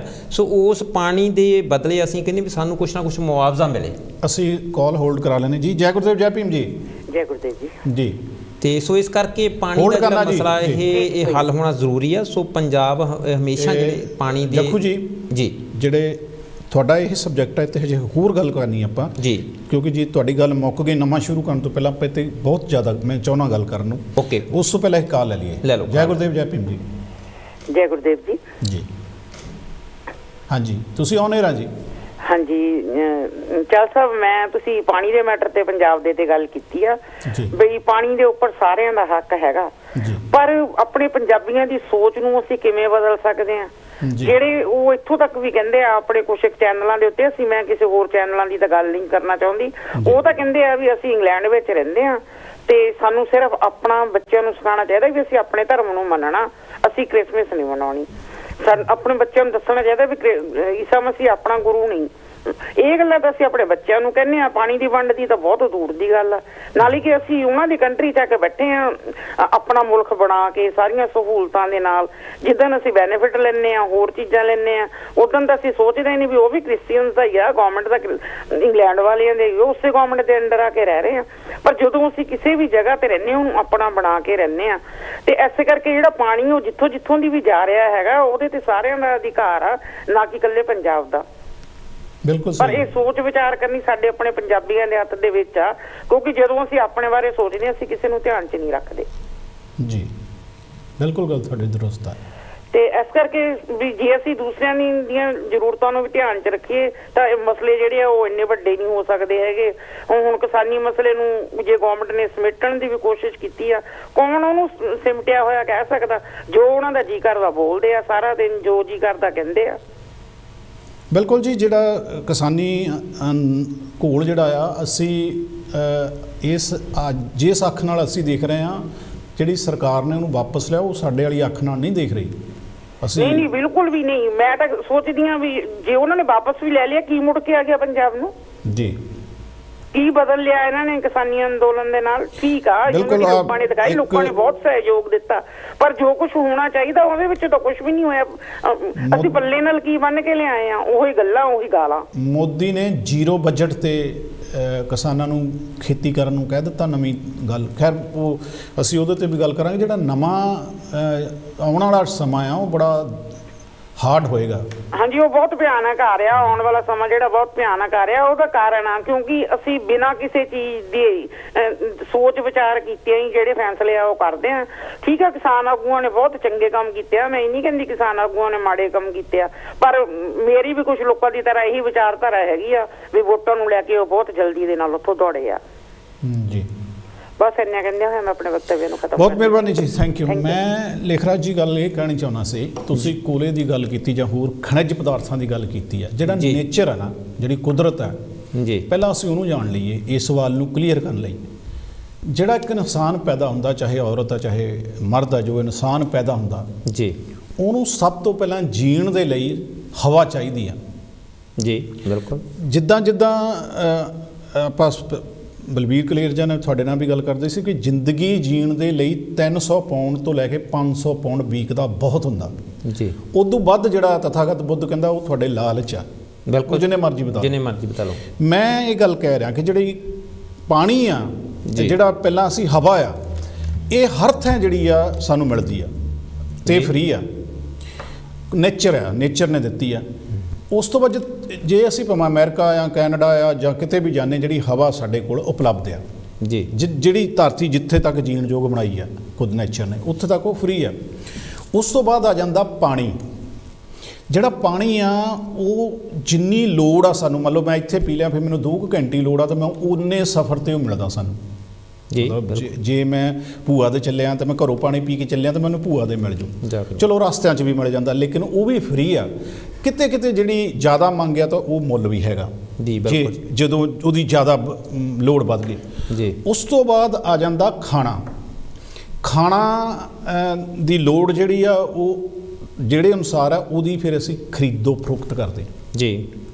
ਜਿਹੜੀ ਜੇ ਅਸੀਂ ਖਾਣੇ ਥੋੜ੍ਹਾ ਖਾ ਕੇ ਵੀ ਅਸੀਂ ਜੀ ਸਕਦੇ, ਪਰ ਜਦੋਂ ਅਸੀਂ ਵੱਧ ਦੀ ਦੌੜ ਭੱਜ ਕਰਦੇ ਹਾਂ ਫਿਰ ਉਹਦੀ ਖਰੀਦੋ ਫਰੋਖਤ ਸ਼ੁਰੂ ਹੋ ਜਾਂਦੀ।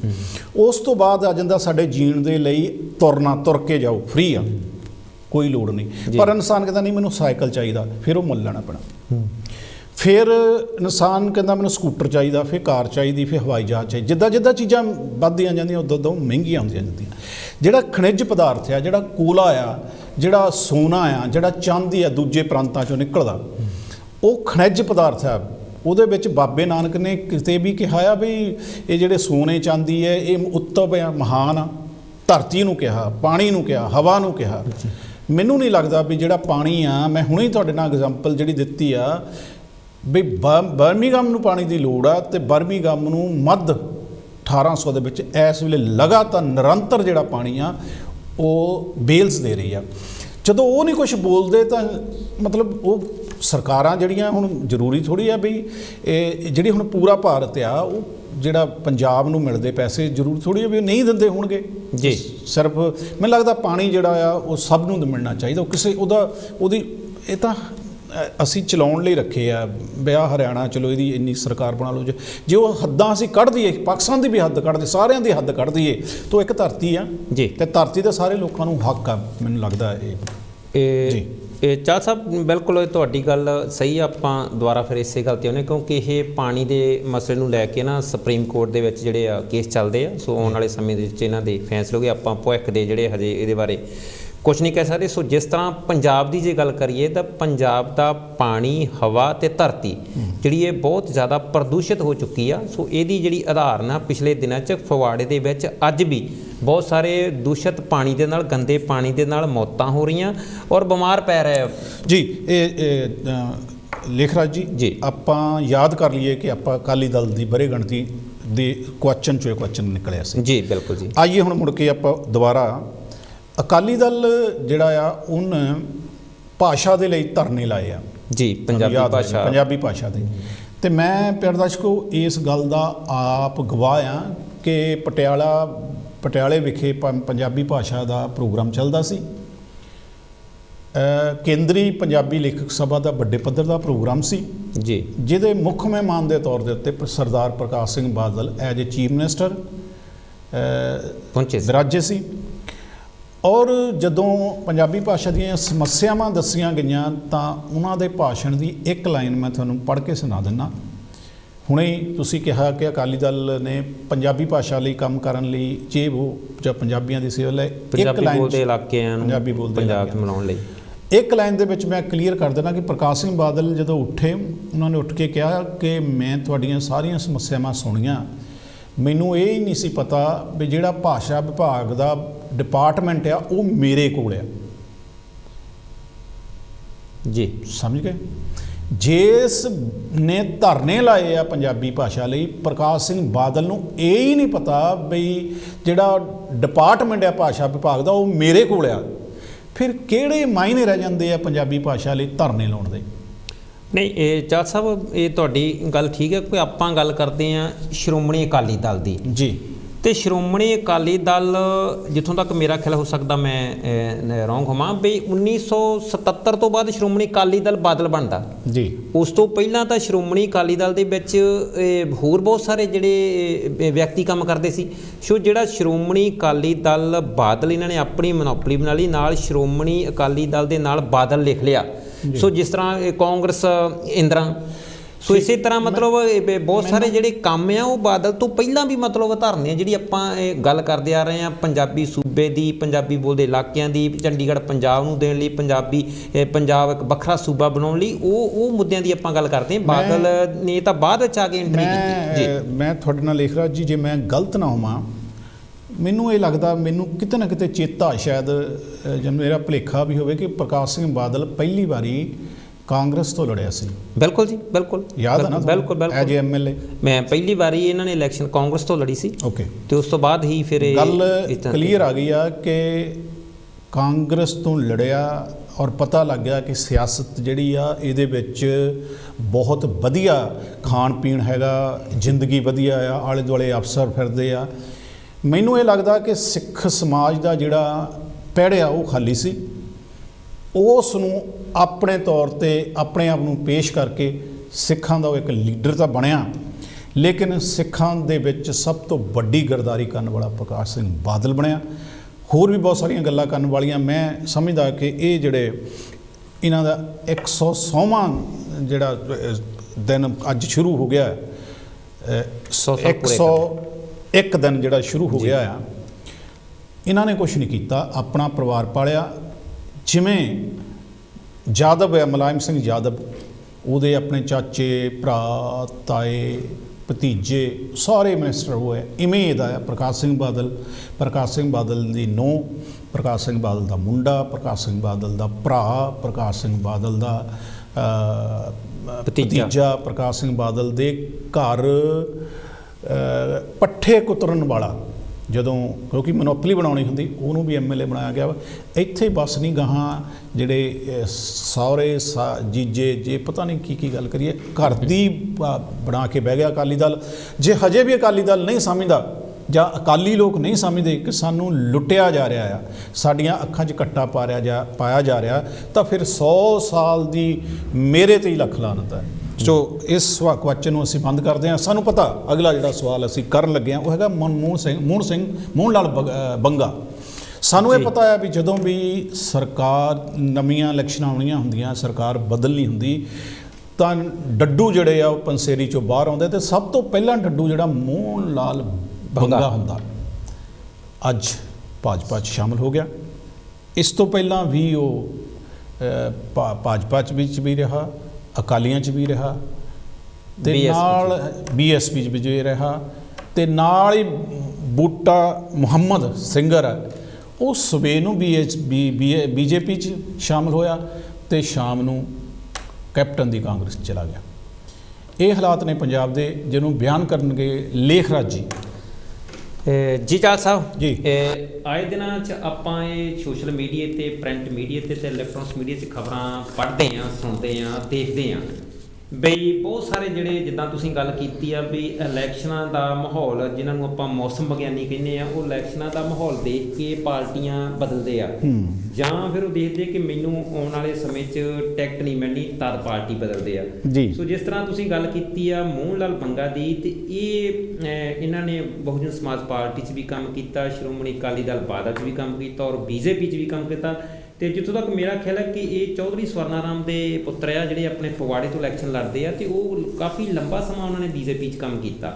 ਸੋ ਇਹ ਮੋਹਨ ਲਾਲ ਬੰਗਾ ਅਕਾਲੀਆਂ ਦੇ ਵਿੱਚ MLA ਵੀ ਬਣਿਆ, ਦੂਸਰੀ ਵਾਰੀ ਅਕਾਲੀ ਦਲ ਨੇ ਇਹਨੂੰ ਟਿਕਟ ਨਹੀਂ ਦਿੱਤੀ, ਸੋ ਇਹ ਪਾਰਟੀ ਛੱਡ ਕੇ ਬਹੁਜਨ ਸਮਾਜ ਪਾਰਟੀ 'ਚ ਆ ਗਿਆ, ਔਰ ਪਿਛਲੇ ਕਾਫੀ ਸਮੇਂ ਤੋਂ ਰਾਜਨੀਤੀ ਤੋਂ ਬਾਹਰ ਸੀ। ਹੁਣ ਇਹਨੇ ਮਾਹੌਲ ਦੇਖਿਆ ਦੁਬਾਰਾ ਵੀ ਕਿਸਾਨਾਂ ਦਾ ਜਿਹੜਾ ਮਸਲਾ ਹੱਲ ਹੋ ਗਿਆ, ਲੋਕਾਂ ਦੇ ਵਿੱਚ ਕੁਝ ਲਹਿਰ ਬਣ ਰਹੀ ਹੈ, ਲੋਕ ਜੁੜ ਰਹੇ ਆ, ਔਰ ਕਾਂਗਰਸ ਕੈਪਟਨ ਦਾ ਜਿਹੜਾ ਇਹਦੇ ਨਾਲ ਅਲਾਈਅੰਸ ਹੋ ਗਿਆ, ਕੁਝ ਸ਼੍ਰੋਮਣੀ ਅਕਾਲੀ ਦਲ ਤੋਂ ਜਿਹੜੇ ਰੁੱਸੇ ਟੁੱਟੇ ਹੋਏ ਉਹ ਵੀ ਗੱਠਜੋੜ ਹੋ ਰਿਹਾ। ਤੇ ਇਸ ਮੌਕੇ ਦੀ ਤਾੜ ਦੇ ਵਿੱਚ ਇਸ ਚੀਜ਼ ਦਾ ਫਾਇਦਾ ਲੈਣ ਲਈ, ਜਾਂ ਇੱਕ ਸੱਤਾ ਦਾ ਲਾਲਚ ਜਾਂ ਇੱਕ MLA ਦੀ ਕੁਰਸੀ ਦਾ ਲਾਲਚ ਨੂੰ ਦੇਖਦੇ ਹੋਇਆਂ ਇਹ ਇਹਨਾਂ ਨੇ BJP ਜਿਹੜੀ ਸ਼ਾਮਲ ਕਰ ਲਈ, ਜੁਆਇਨ ਹੋ ਗਏ। ਸੋ ਇਸੇ ਤਰ੍ਹਾਂ ਤੁਸੀਂ ਪੰਜਾਬੀ ਗਾਇਕ ਬੂਟਾ ਮੁਹੰਮਦ ਦੀ ਗੱਲ ਕੀਤੀ ਹੈ, ਬੂਟਾ ਮੁਹੰਮਦ ਵੀ ਉਹ ਵੀ ਇਸੇ ਤਰ੍ਹਾਂ ਹੀ ਆ ਵੀ ਸਵੇਰ ਨੂੰ ਮਤਲਬ ਕੈਪਟਨ ਦੇ ਨਾਲ ਤੇ ਸ਼ਾਮ ਨੂੰ BJP ਦੇ ਨਾਲ। ਬਹੁਤ ਸਾਰੇ ਐਸੇ ਨੇਤਾ, ਇੱਕ ਇਸੇ ਤਰ੍ਹਾਂ ਵਿਜੇ ਕਾਲੜਾ ਇਹ ਖੰਨੇ ਤੋਂ ਜਿਹੜੇ ਆਪਣੇ ਆੜਤੀ ਐਸੋਸੀਏਸ਼ਨ ਦਾ ਉਹਨਾਂ ਦਾ ਇੱਕ ਹੈਗਾ ਪ੍ਰਧਾਨ, ਉਹ ਵੀ ਸਵੇਰ ਨੂੰ ਕੈਪਟਨ ਸਾਹਿਬ ਨਾਲ ਤੇ ਸ਼ਾਮ ਨੂੰ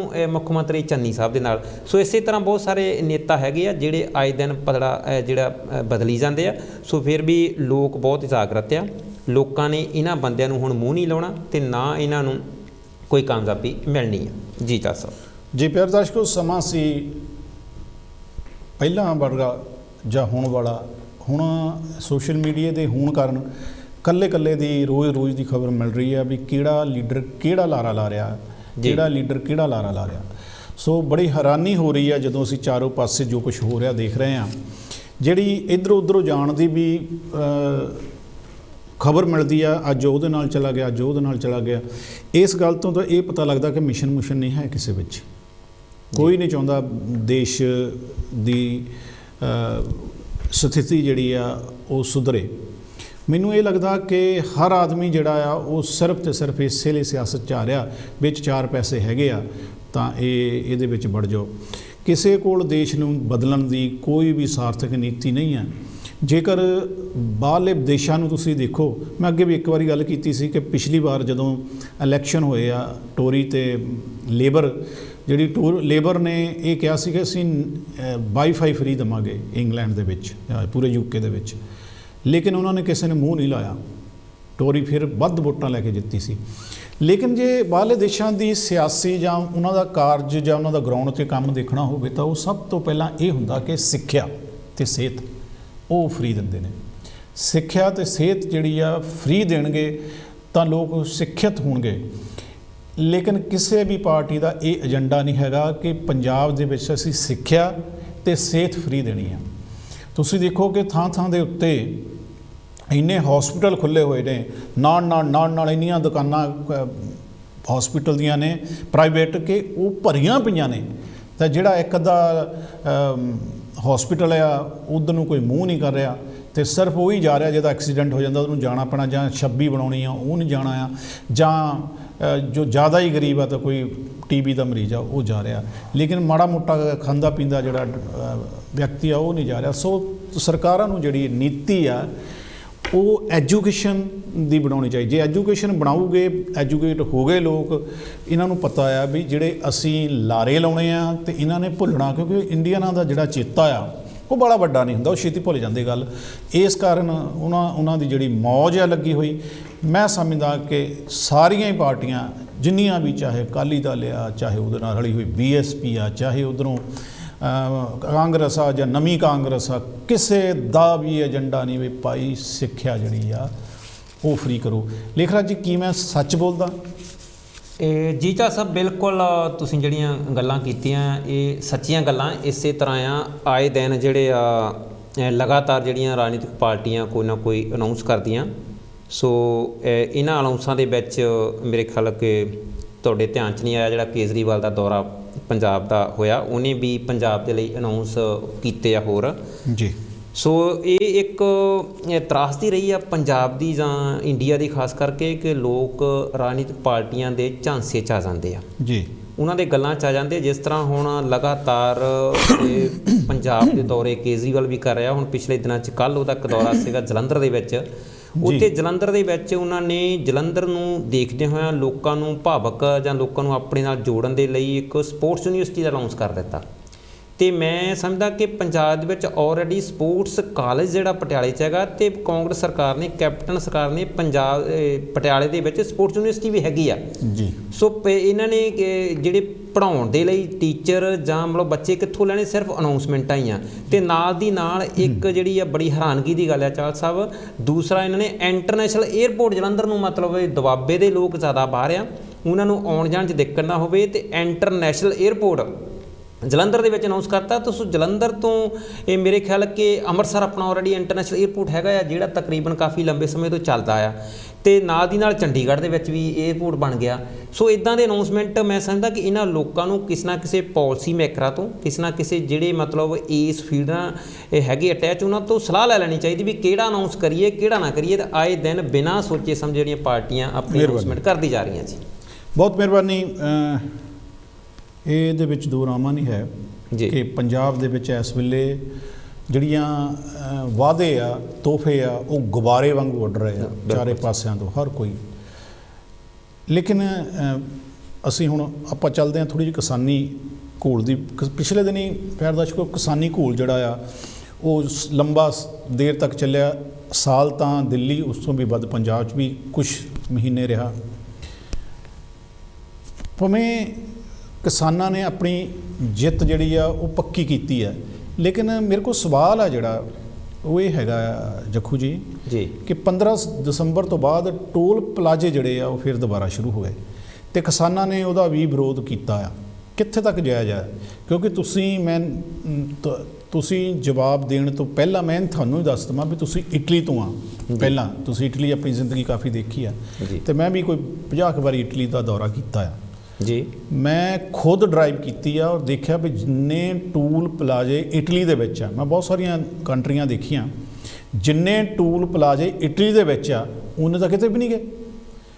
ਤੁਹਾਡੇ ਖਿਆਲ ਦੇ ਨਾਲ ਜਿਹੜਾ ਕਿਸਾਨ ਅੰਦੋਲਨ ਆ ਜਾਂ ਕਿਸਾਨ ਮੋਰਚਾ ਆ, ਇਹਨਾਂ ਵੱਲੋਂ ਇਹ ਮੰਗ ਰੱਖਣਾ ਕਿ ਟੂਲ ਪਲਾਜ਼ੇ ਬੰਦ ਹੋਣੇ ਚਾਹੀਦੇ ਆ, ਉਹਦੇ 'ਤੇ ਦੁਬਾਰਾ ਸੰਘਰਸ਼ ਕਰਨ ਦੀ ਵੀ ਗੱਲ ਆਈ ਆ। ਕੀ ਵਿਚਾਰ ਆ ਤੁਹਾਡੇ? ਜੀ ਚਾਲ ਸਾਹਿਬ, ਥੈਂਕ ਯੂ ਤੁਹਾਡਾ। ਤੁਸੀਂ ਆਪਾਂ ਜ਼ਿਆਦਾਤਰ ਜਿਹੜਾ ਕਿਸਾਨ ਅੰਦੋਲਨ ਦੇ ਉੱਤੇ ਆਪਾਂ ਦੁਬਾਰਾ ਫਿਰ ਆਏ ਹਾਂ, ਆਪਾਂ ਉਹਦੀ ਗੱਲ ਅੱਜ ਹੋਰ ਕਰਾਂਗੇ। ਸੋ ਇਹ ਜਿਹੜਾ 1 ਸਾਲ ਬਾਅਦ ਕਿਸਾਨੀ ਅੰਦੋਲਨ ਸਮਾਪਤ ਹੋਇਆ ਆ, ਉਹਦੇ 'ਚ ਆਪਾਂ ਲਾਸਟ ਵੀਕ ਜ਼ਿਕਰ ਕੀਤਾ ਸੀ ਵੀ 11 ਤਰੀਕ ਨੂੰ ਉਹਨਾਂ ਦੀ ਘਰ ਵਾਪਸੀ ਆ, 13 ਤਰੀਕ ਨੂੰ ਉਹਨਾਂ ਨੇ ਹਰਿਮੰਦਰ ਸਾਹਿਬ ਕਿਸਾਨ ਜਥੇਬੰਦੀਆਂ ਨੇ ਮੱਥਾ ਟੇਕਣ ਜਾਣਾ, ਅਤੇ 15 ਤਰੀਕ ਨੂੰ ਜਿਹੜੇ ਪੰਜਾਬ ਦੇ ਵਿੱਚ ਟੋਲ ਪਲਾਜ਼ਾ ਦੇ ਉੱਤੇ ਜਿਹੜੇ ਧਰਨੇ ਲਾਏ ਆ ਉਹ ਧਰਨੇ ਜਿਹੜੇ ਚੱਕੇ ਜਾਣਗੇ। ਸੋ 15 ਤਰੀਕ ਕੱਲ੍ਹ ਨਿਕਲ ਗਈ, ਅੱਜ 16 ਦਸੰਬਰ ਆ। ਸੋ ਅੱਜ ਦੀਆਂ ਜਿਹੜੀਆਂ ਤਾਜ਼ਾ ਖਬਰਾਂ ਉਹਦੇ 'ਚ ਆ ਵੀ ਕਿਸਾਨ ਜਥੇਬੰਦੀਆਂ ਨੇ ਇਹ ਗੱਲ ਕਹੀ ਆ ਕਿ ਟੋਲ ਪਲਾਜ਼ਾ ਦੇ ਉੱਤੇ ਅਸੀਂ ਧਰਨੇ ਖਤਮ ਨਹੀਂ ਕਰਾਂਗੇ, ਇਹਨੂੰ ਹਜੇ ਲਗਾਤਾਰ ਜਾਰੀ ਰੱਖਾਂਗੇ ਔਰ ਲੰਬੇ ਸਮੇਂ ਤੱਕ ਮਤਲਬ ਇਹ ਚੱਲਦਾ ਰਹੂਗਾ। ਉਹਦੇ 'ਤੇ ਇਹਨਾਂ ਨੇ ਦੁਬਾਰਾ ਫਿਰ ਅੰਦੋਲਨ ਜਿਹੜੇ ਸ਼ੁਰੂ ਕਰ ਦਿੱਤੇ ਆ ਔਰ ਟੋਲ ਪਲਾਜ਼ੇ ਜਿਹੜੇ ਆ ਜਿੱਥੇ ਆਪਾਂ ਟੋਲ ਟੈਕਸ ਦਿੰਦੇ ਆ। ਸੋ ਉਹ ਜਿਸ ਤਰ੍ਹਾਂ ਤੁਸੀਂ ਜ਼ਿਕਰ ਇਟਲੀ ਦਾ ਵੀ ਕੀਤਾ, ਸੋ ਉਹਦੇ ਵਿੱਚ ਮੈਂ ਇੱਕ ਗੱਲ ਹੋਰ ਜੋੜ ਦੇਵਾਂ। ਸੋ ਇਟਲੀ ਦੇ ਵਿੱਚ ਜਿਹਨੂੰ ਅਸੀਂ ਉਹਨੂੰ ਆਟੋਸਟਰਾਦੇ ਕਹਿੰਦੇ ਆ, ਜਿੱਥੇ ਆਪਣੇ ਇੱਥੇ ਮੋਟਰਵੇ ਕਹਿੰਦੇ ਆ ਯੂਕੇ 'ਚ। ਸੋ ਜਿਹੜੇ ਆਟੋਸਟਰਾਦੇ ਉਹ ਅਮਰੀਕਾ ਦੇ ਕੋਲ ਆ ਚਾਲ ਸਾਹਿਬ, ਉਹ ਅਮਰੀਕਾ ਨੇ ਮਤਲਬ ਉਹਨਾਂ ਨੂੰ ਠੇਕੇ 'ਤੇ ਲਿਆ ਔਰ ਉੱਥੇ ਜਿੱਥੇ ਉਹ ਟੋਲ ਪਲਾਜ਼ੇ ਦੀ ਜਾਂ ਰੋਡ ਟੈਕਸ ਲੈਂਦੇ ਆ ਜਿਹੜੇ ਮੋਟਰਵੇ ਜਾਂ ਆਟੋਸਟਰਾਦੇ, ਨਾਲ ਦੀ ਨਾਲ ਸਹੂਲਤਾਂ ਵੀ ਦਿੰਦੇ ਆ ਜੀ। ਉਹ ਤੁਸੀਂ ਇਟਲੀ ਜਾ ਕੇ ਦੇਖਿਆ ਵਾ 3 ਵੇ 4 ਵੇ 2 ਵੇ ਔਰ ਇੰਨੀਆਂ ਵਧੀਆ ਸੜਕਾਂ ਆ ਹੈਗੀਆਂ ਅਤੇ ਤੁਸੀਂ ਮਤਲਬ ਬਹੁਤ ਘੱਟ ਸਮੇਂ 'ਚ ਆਪਣੇ ਟਿਕਾਣੇ 'ਤੇ ਪਹੁੰਚ ਜਾਂਦੇ ਆ। ਸੋ ਨਾਲ ਦੀ ਨਾਲ ਉਹ ਸਰਵਿਸ ਦਿੰਦੇ, ਉੱਥੇ ਉਹਦਾ ਚਾਰਜ ਲੈਂਦੇ ਆ। ਇਸੇ ਤਰ੍ਹਾਂ ਪੰਜਾਬ ਦੇ ਵਿੱਚ ਟੋਲ ਪਲਾਜ਼ਾ ਠੇਕੇ ਪ੍ਰਾਈਵੇਟ ਠੇਕੇਦਾਰਾਂ ਨੂੰ ਇਹ ਸਰਕਾਰ ਠੇਕਾ ਦੇ ਦਿੰਦੀ ਕੁਝ ਸਮੇਂ ਦੇ ਲਈ ਵੀ ਤੁਸੀਂ ਇਹ ਸੜਕ ਦਾ ਨਿਰਮਾਣ ਕਰੋ ਅਤੇ ਨਾਲ ਦੀ ਨਾਲ ਤੁਸੀਂ ਇਹ 'ਤੇ ਟੈਕਸ ਲਾ ਦਿਓ ਜਦੋਂ ਤੱਕ ਤੁਹਾਡੇ ਪੈਸੇ ਪੂਰੇ ਹੁੰਦੇ। ਪਰ ਬਹੁਤ ਸਾਰੇ ਐਸੇ ਹੈਗੀਆਂ ਰੋਡਾਂ ਜਿਨ੍ਹਾਂ ਦੇ ਪੈਸੇ ਪੂਰੇ ਹੋ ਜਾਂਦੇ ਆ, ਸਰਕਾਰ ਦੀ ਮਿਲੀ ਭੁਗਤ ਕਰਕੇ, ਸਰਕਾਰ ਦੇ ਆਪਣੇ ਬੰਦਿਆਂ ਨੂੰ ਠੇਕੇ ਦਿੱਤੇ ਹੋਣ ਕਰਕੇ ਉਹ ਬੰਦ ਨਹੀਂ ਕਰਦੇ। ਸੋ ਲੰਬਾ ਸਮਾਂ ਜਿਹੜਾ ਉਹ ਪੈਸਾ ਲੋਕਾਂ ਤੋਂ ਲੈਂਦੇ ਰਹਿੰਦੇ। ਸੋ ਇਸੇ ਤਰ੍ਹਾਂ ਕਿਸਾਨਾਂ ਦੀ ਜਿਹੜੀ ਗੱਲ ਹੈਗੀ ਆ ਚਾਹ ਸਾਹਿਬ, ਉਹ ਇਹ ਆ ਕਿ ਸਰਕਾਰ ਨੇ ਟੋਲ ਪਲਾਜ਼ਾ ਦਾ ਰੇਟ ਵਧਾ ਦਿੱਤਾ ਜੀ। ਸੋ ਰੇਟ ਵਧਾਉਣ ਕਰਕੇ ਲੋਕਾਂ ਦੇ ਮਨਾਂ ਦੇ ਵਿੱਚ ਇਹ ਜਿਹੜਾ ਹੈਗਾ ਗੁੱਸਾ ਆ ਵੀ ਜਿਹੜਾ ਅਸੀਂ ਰੋਡ ਟੈਕਸ ਜ਼ਿਆਦਾ ਨਹੀਂ ਦੇਣਾ, ਉਹਦਾ ਕਰਕੇ ਇਹ ਧਰਨੇ ਜਿਹੜੇ ਆ ਦੁਬਾਰਾ ਜਾਰੀ ਰੱਖੇ ਗਏ। ਆਉਣ ਵਾਲੇ ਦਿਨਾਂ 'ਚ ਆਪਾਂ ਦੇਖਦੇ ਹਾਂ ਕਿ ਇਹ ਕਿਸ ਦਿਸ਼ਾ ਦੇ ਵੱਲ 'ਚ ਮੋੜ ਲੈਂਦੇ। ਬਿਲਕੁਲ ਪਿਆਰੇ ਦਰਸ਼ਕੋ, ਮੈਂ ਤਾਂ ਇੰਗਲੈਂਡ ਦੇ ਵਿੱਚ ਰਹਿੰਦਾ, ਮੈਨੂੰ ਟੋਲ ਪਲਾਜ਼ੇ ਵਧਣ ਦੇ ਨਾਲ ਪਰਸਨਲੀ ਕੋਈ ਰੰਜਿਸ਼ ਨਹੀਂ ਹੈਗੀ ਜੀ, ਲੇਕਿਨ ਮੈਂ ਇਹਦੇ ਹੱਕ 'ਚ ਇਹ ਗੱਲ ਕਹਾਂਗਾ ਕਿ 1 ਸਾਲ ਟੋਲ ਪਲਾਜ਼ੇ ਬੰਦ ਰਹੇ ਆ। ਮੈਂ ਕੱਲ੍ਹ ਗੱਡੀ ਨੂੰ ਪੈਂਚਰ ਲਵਾਉਣ ਗਿਆ ਸੀ ਤਾਂ ਮੈਂ ਉਹਨੂੰ 5 ਪਾਉਂਡ ਫੜਾਏ, ਉਹ ਕਹਿੰਦਾ 5 ਨਹੀਂ ਅੱਜ ਕੱਲ੍ਹ ਚੱਲਦੇ। ਮੈਂ ਕਿਹਾ ਕਿਉਂ? ਕਹਿੰਦਾ ਹੁਣ 10 ਹੋ ਗਏ। ਹੁਣ ਇਹਦੇ 'ਤੇ ਕਿਸਾਨ, ਇੱਥੋਂ ਦੇ ਕਿਸਾਨ ਉੱਠਣ ਅਤੇ ਸੰਘਰਸ਼ ਕਰਨ, ਇਹ ਕਿੰਨੀ ਕੁ ਜਾਇਜ਼ ਹੋ ਸਕਦੀ ਗੱਲ? ਕਿਸਾਨਾਂ ਦੇ ਮਸਲੇ ਜਿਹੜੇ ਸੀ ਉਹਨਾਂ ਨਾਲ ਸੰਬੰਧਿਤ ਸੀ, ਉਹ ਪੂਰੇ ਹੋ ਗਏ ਆ। ਮੈਂ ਇਹ ਤਾਂ ਕਹਿ ਰਿਹਾ ਬਾਰ-ਬਾਰ ਸ਼ਬਦ ਕਿਸਾਨ ਸ਼ਬਦ ਵਰਤ ਰਿਹਾ ਕਿ ਆਉਣ ਵਾਲਾ ਸਮਾਂ ਸਾਨੂੰ ਹੋਰ ਪਾਸੇ ਨਾ ਲੈ ਜਾਣ ਵੀ ਕਿਸਾਨ ਜਿਹੜੇ ਆ ਹੁਣ ਹੋਰ ਗੱਲਾਂ ਕਰ ਰਹੇ ਆ। ਕਿਸਾਨਾਂ ਦੇ ਮਸਲੇ ਸੀ 3, ਉਹ ਹੋ ਗਏ ਆ। ਜਿਹੜਾ ਮਸਲਾ ਆ ਟੋਲ ਪਲਾਜ਼ਾ ਦਾ, ਉਹ ਆਮ ਆਦਮੀਆਂ ਦਾ ਆ, ਉਹਦੇ 'ਚ ਕਿਸਾਨ ਵੀ ਹੋ ਸਕਦਾ ਜੀ, ਉਹਦੇ 'ਚ ਬਿਜ਼ਨਸਮੈਨ ਵੀ ਹੋ ਸਕਦਾ, ਉਹਦੇ 'ਚ ਕੋਈ ਵੀ ਹੋ ਸਕਦਾ। ਉਹਦੇ 'ਚ ਕਿਸਾਨਾਂ ਦਾ ਲੈਣ ਦੇਣ ਨਹੀਂ ਹੋਣਾ ਚਾਹੀਦਾ। ਇਹ ਅੰਦੋਲਨ ਹੋਣ, ਬਿਲਕੁਲ ਹੁਣ ਉਹ ਕਿਸਾਨ ਅੰਦੋਲਨ ਦੇ ਥੱਲੇ ਨਹੀਂ ਲੜਿਆ ਜਾਣਾ ਚਾਹੀਦਾ, ਨਹੀਂ ਤਾਂ ਆਉਣ ਵਾਲੇ ਸਮੇਂ 'ਚ ਇਹ ਇੱਕ ਹੋਰੇ ਤਰ੍ਹਾਂ ਦੀ ਗੱਲ ਬਣ ਜਾਏਗੀ। ਮੈਂ ਅਗਾਹ ਕਰ ਰਿਹਾ, ਮੈਨੂੰ ਇੱਦਾਂ ਲੱਗਦਾ ਮੇਰੀ ਗੱਲ ਮੰਨਣੀ ਜਾਂ ਨਾ ਮੰਨਣੀ ਜ਼ਰੂਰੀ ਨਹੀਂ ਹੈ। ਮੈਨੂੰ ਇੱਦਾਂ ਲੱਗਦਾ ਕਿ ਕਿਸਾਨ ਜਿਹੜੇ ਆਪਣੇ ਸੰਘਰਸ਼ ਕੀਤਾ ਉਹ ਬਿੱਲ ਮਾਫ ਹੋ ਗਏ, ਉਹ ਹੁਣ ਆਪਾਂ ਨੂੰ ਘਰਾਂ ਨੂੰ ਜਾਣ। ਜਿਹੜੀ ਲੁੱਟ ਖਸੁੱਟ ਹੋ ਰਹੀ ਆ ਉਹਦੇ ਲਈ ਆਮ ਲੋਕ ਹੁੰਦੇ ਆ, ਉਹਨਾਂ ਨੂੰ ਕੀ ਕਰਨਾ ਚਾਹੀਦਾ ਵੀ ਹੁਣ ਜਿਹੜੀ ਸਰਕਾਰ ਹੈ ਨਾ ਬਣਨ ਲੱਗੀ ਆ, ਉਹਦੇ ਵਿੱਚ ਚੰਗਾ ਵੋਟ ਪਾਉਣ। ਮੈਂ ਇੱਥੇ ਸਾਹਿਬ ਸ੍ਰੀ ਕਾਂਸ਼ੀ ਰਾਮ ਦੀ ਗੱਲ ਸਾਂਝੀ ਕਰਾਂਗਾ ਕਿ ਸ਼ਾਇਦ 92 ਦੀ ਗੱਲ ਆ, ਮੈਨੂੰ ਯਾਦ ਪ੍ਰੋਪਰ ਯਾਦ ਨਹੀਂ ਹੈਗੀ, ਸਨ ਸ਼ਾਇਦ ਉਹੀ ਆ। ਉਸ ਵੇਲੇ ਬੇਅੰਤ ਸਿੰਘ ਸੀਗਾ, ਬੇਅੰਤ ਸਿੰਘ ਦਾ ਘਰਾਓ ਕਰਨ ਲਈ ਚੰਡੀਗੜ੍ਹ ਨੂੰ ਬਹੁਜਨ ਸਮਾਜ ਪਾਰਟੀ ਨੇ ਜਾਣਾ ਸੀ ਅਤੇ ਸਤਲੁਜ ਦੇ ਬੜੇ ਕੁੱਟੇ, ਇੰਨੇ ਕੁੱਟੇ ਬਈ ਕਈਆਂ ਦੀਆਂ ਸੱਟਾਂ ਵੀ ਲੱਗੀਆਂ। ਅਤੇ ਸਾਹਿਬ ਦਾ ਇੱਕੋ ਬਿਆਨ ਸੀ ਬਈ ਅਸੀਂ ਲੋਕ ਜਦੋਂ ਸਹੀ ਕੰਮ ਹੁੰਦਾ, ਸਹੀ ਟਾਈਮ ਹੁੰਦਾ, ਅਸੀਂ ਸਹੀ ਕੰਮ ਨਹੀਂ ਕਰਦੇ। ਜਦੋਂ ਸਹੀ ਕੰਮ ਕਰਨਾ ਚਾਹੀਦਾ ਉਸ ਵੇਲੇ ਅਸੀਂ ਗਲਤ ਕਰ ਦਿੰਦੇ, ਜਦੋਂ ਗਲਤ ਕਰਨਾ ਚਾਹੀਦਾ ਉਸ ਵੇਲੇ ਅਸੀਂ ਹੋਰ ਕਰ ਦਿੰਦੇ। ਲਾਈਕ ਵੀ ਜਦੋਂ ਅਸੀਂ ਸਰਕਾਰ ਚੁਣਨੀ ਆ ਉਸ ਵੇਲੇ ਸਾਨੂੰ ਇਹ ਕਦਮ ਪੁੱਟਣਾ ਚਾਹੀਦਾ, ਜਦੋਂ ਸਰਕਾਰ ਬਣ ਗਈ ਤੁਸੀਂ ਧਰਨੇ ਲਾਉਣ ਚਲੇ ਗਏ। ਸੋ ਮੇਰੀ ਇਹ ਬੇਨਤੀ ਆ ਕਿ ਜਿਹੜੀ ਹੁਣ ਸਰਕਾਰ ਬਣ ਰਹੀ ਆ ਉਹਦੇ 'ਚ ਆਪੋ ਆਪਣਾ ਮਤ ਜਿਹੜਾ ਆ ਉਹ ਤੁਹਾਨੂੰ ਤੈਅ ਕਰੇਗਾ ਵੀ ਟੂਲ ਟੈਕਸ ਜਿਹੜੇ ਆ ਉਹ ਵਧਾਉਣੇ ਜਾਂ ਘਟਾਉਣੇ। ਕਿਸਾਨਾਂ ਨੂੰ ਮੈਨੂੰ ਲੱਗਦਾ ਇਸ ਮੈਂ ਜਿਹੜੇ ਲੇਖਰਾ ਜੀ ਤੁਸੀਂ ਮੇਰੀ ਗੱਲ ਸਮਝ ਰਹੇ ਮੈਂ ਕੀ ਕਹਿ ਰਿਹਾ ਵੀ ਕਿਸਾਨਾਂ ਨੂੰ ਦਾ ਇਹ ਕੋਈ ਲੈਣ ਦੇਣ ਨਹੀਂ ਬਣਦਾ। ਤੁਸੀਂ ਮੈਨੂੰ ਸਮਝਾ ਸਕਦੇ ਜਾਂ ਦਰਸ਼ਕਾਂ ਨੂੰ ਕਿ ਮੈਂ ਗਲਤ ਬੋਲ ਰਿਹਾ ਜਾਂ ਗਲਤ ਕਹਿ ਰਿਹਾ? ਨਹੀਂ ਚਾਲ ਸਾਹਿਬ, ਇੱਕ ਕਾਲ ਲੈ ਲਈਏ ਜੀ। ਕਾਲ। ਜੈ ਗੁਰਦੇਵ ਜੈ ਭੀਮ ਜੀ। ਹੈਲੋ। ਹਾਂਜੀ, ਸਤਿ ਸ਼੍ਰੀ ਅਕਾਲ ਜੀ ਭਾਈ। ਸਤਿ ਸ਼੍ਰੀ ਅਕਾਲ ਜੀ। ਭਾਜੀ ਤੁਸੀਂ ਗੱਲ ਕਰਦੇ ਜਿੱਦਾਂ ਟੋਲ ਟੈਕਸ ਜਿਹੜੇ ਇੰਡੀਆ ਦੇ ਵਿੱਚ ਜਿੱਦਾਂ ਚੱਲਣ ਡਿਆ ਹੈ ਨਾ ਜੀ, ਜਿੱਦਾਂ ਆਪਾਂ ਇਟਲੀ ਦੀ ਬਰਾਬਰ ਗੱਲ ਕਰਦੇ ਹਾਂ ਜੀ, ਤੁਸੀਂ ਇਹ ਵੇਖੋ ਕਿ ਇਟਲੀ ਦੇ ਵਿੱਚ ਤਾਂ ਰੁਜ਼ਗਾਰ ਵੀ ਬਹੁਤ ਜ਼ਿਆਦਾ ਜੀ, ਪਲੱਸ ਤੁਸੀਂ ਇਹ ਵੇਖੋ ਕਿ ਉੱਥੇ ਪ੍ਰੋਬਲਮ ਇਹ ਹੈ ਵੀ ਜ਼ਬਰਦਸਤੀ ਜਿਹੜੀ ਚੱਲਦੀ ਹੈ ਨਾ ਜੀ, ਉਹ ਮਾੜੀ ਆ ਜੀ, ਹੁਣ ਜਿਹੜੀ ਜਲੰਧਰ ਤੋਂ ਮੋਗੇ ਨੂੰ ਸੜਕ ਜਾਂਦੀ ਆ ਜੀਟੀ ਰੋਡ ਜਿਹੜਾ ਆ ਜੀ, ਉਹਦੇ ਤੋਂ ਜਿਹੜੀਆਂ ਪਿੰਡਾਂ ਦੇ ਵਿੱਚੋਂ ਸੜਕਾਂ ਨਿਕਲਦੀਆਂ ਨਾ ਉਹਨਾਂ ਨੇ ਥਾਂ ਥਾਂ ਤੇ ਟੋਲ ਟੈਕਸ ਤਾਂ ਲਾ ਤੇ ਵੀ ਜੇ ਇੱਥੋਂ ਟਰਾਲੀ ਚੜੀ ਆ ਤੇ 2 ਕਿਲੋਮੀਟਰ ਵੀ ਨਾ ਜਾਵੇ ਜੀ।